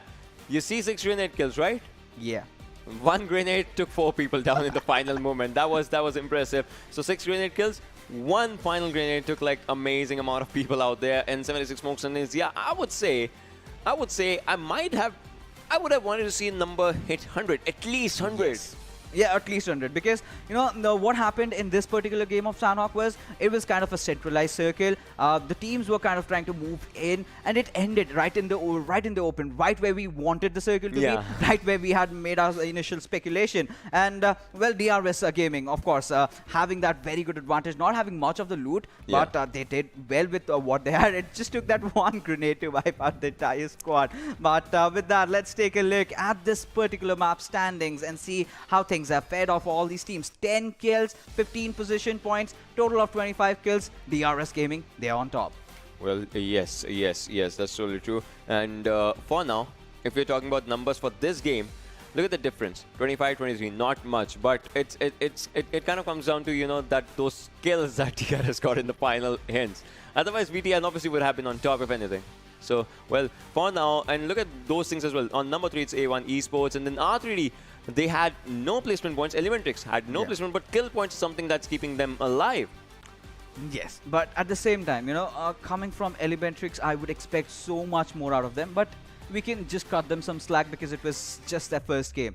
Tomorrow we'll see a lot out of ElementriX, and I really hope that they, you know, kind of prioritize their decision and really change the positioning during the fights. And you know, these are the things that you need to work out while you're in the scrims, because ElementriX, they do have a lot of experience, but this time we kind of see a different roster, a few tweaks here and there. But as we go down to the bottom half of the teams, 7CZxHIGHVOLTAGE, not a kind of a start that we had anticipated, and that's where things look really bad.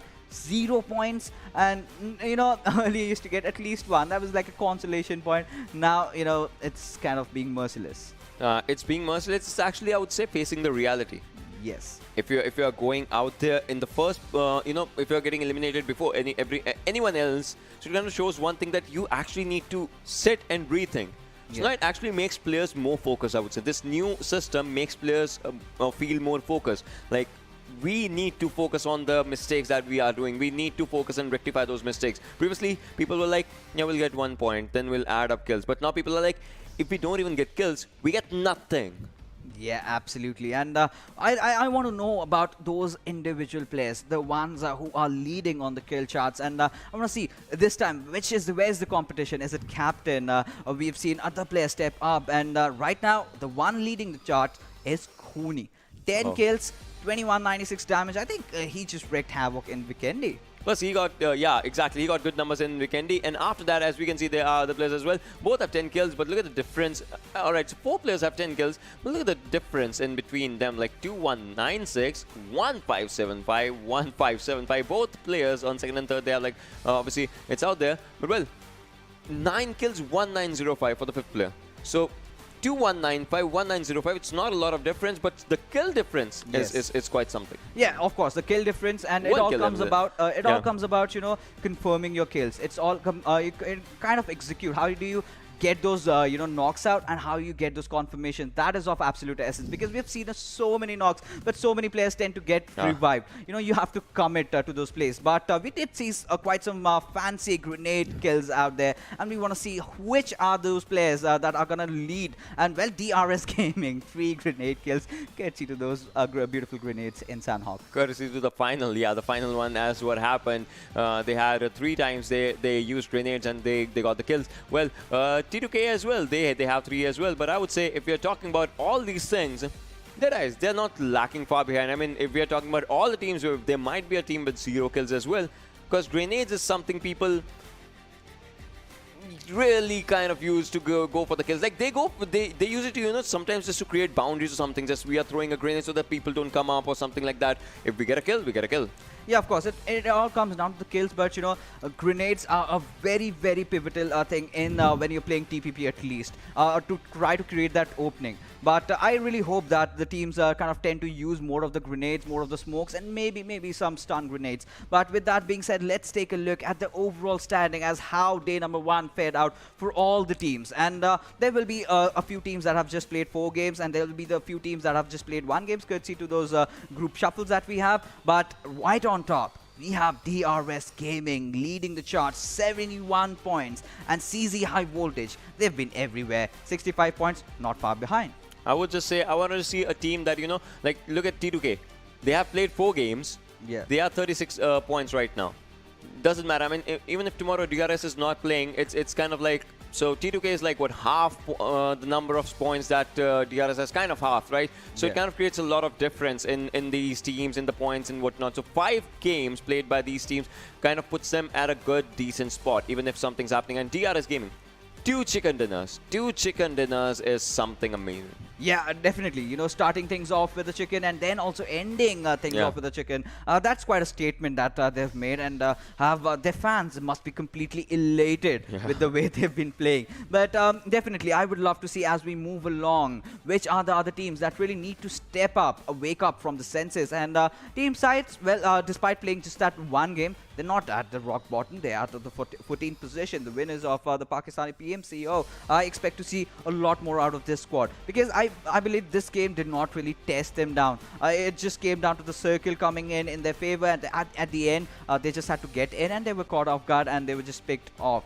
But, well, with that being said, 247, FutureStation, and Assiduous Esports. These are the few squads that really need to wake up and work out on their mistakes. And 7C as well, I would say, because they just played 1 game, and in 1 game, 0 points for everything. That kind of, just takes them somewhere, obviously, down the line. But then, obviously, they'll get more matches tomorrow. But in those more matches, they have to wake up. Yes, absolutely. They have to wake up. And with the kind of, action that we saw tonight, now I'm certainly feeling hungry. I need to satiate this big tummy of mine. And, well, so has Ocean. And with that, we will be taking a leave for tonight. And I hope you enjoyed the show. And yes, Ocean, did you want to say something? No. that was kind of, a thing coming out from Ocean. But with that, I hope you enjoyed the show, and we will be seeing you tomorrow. Till then, stay safe, take care, and Jai Hind.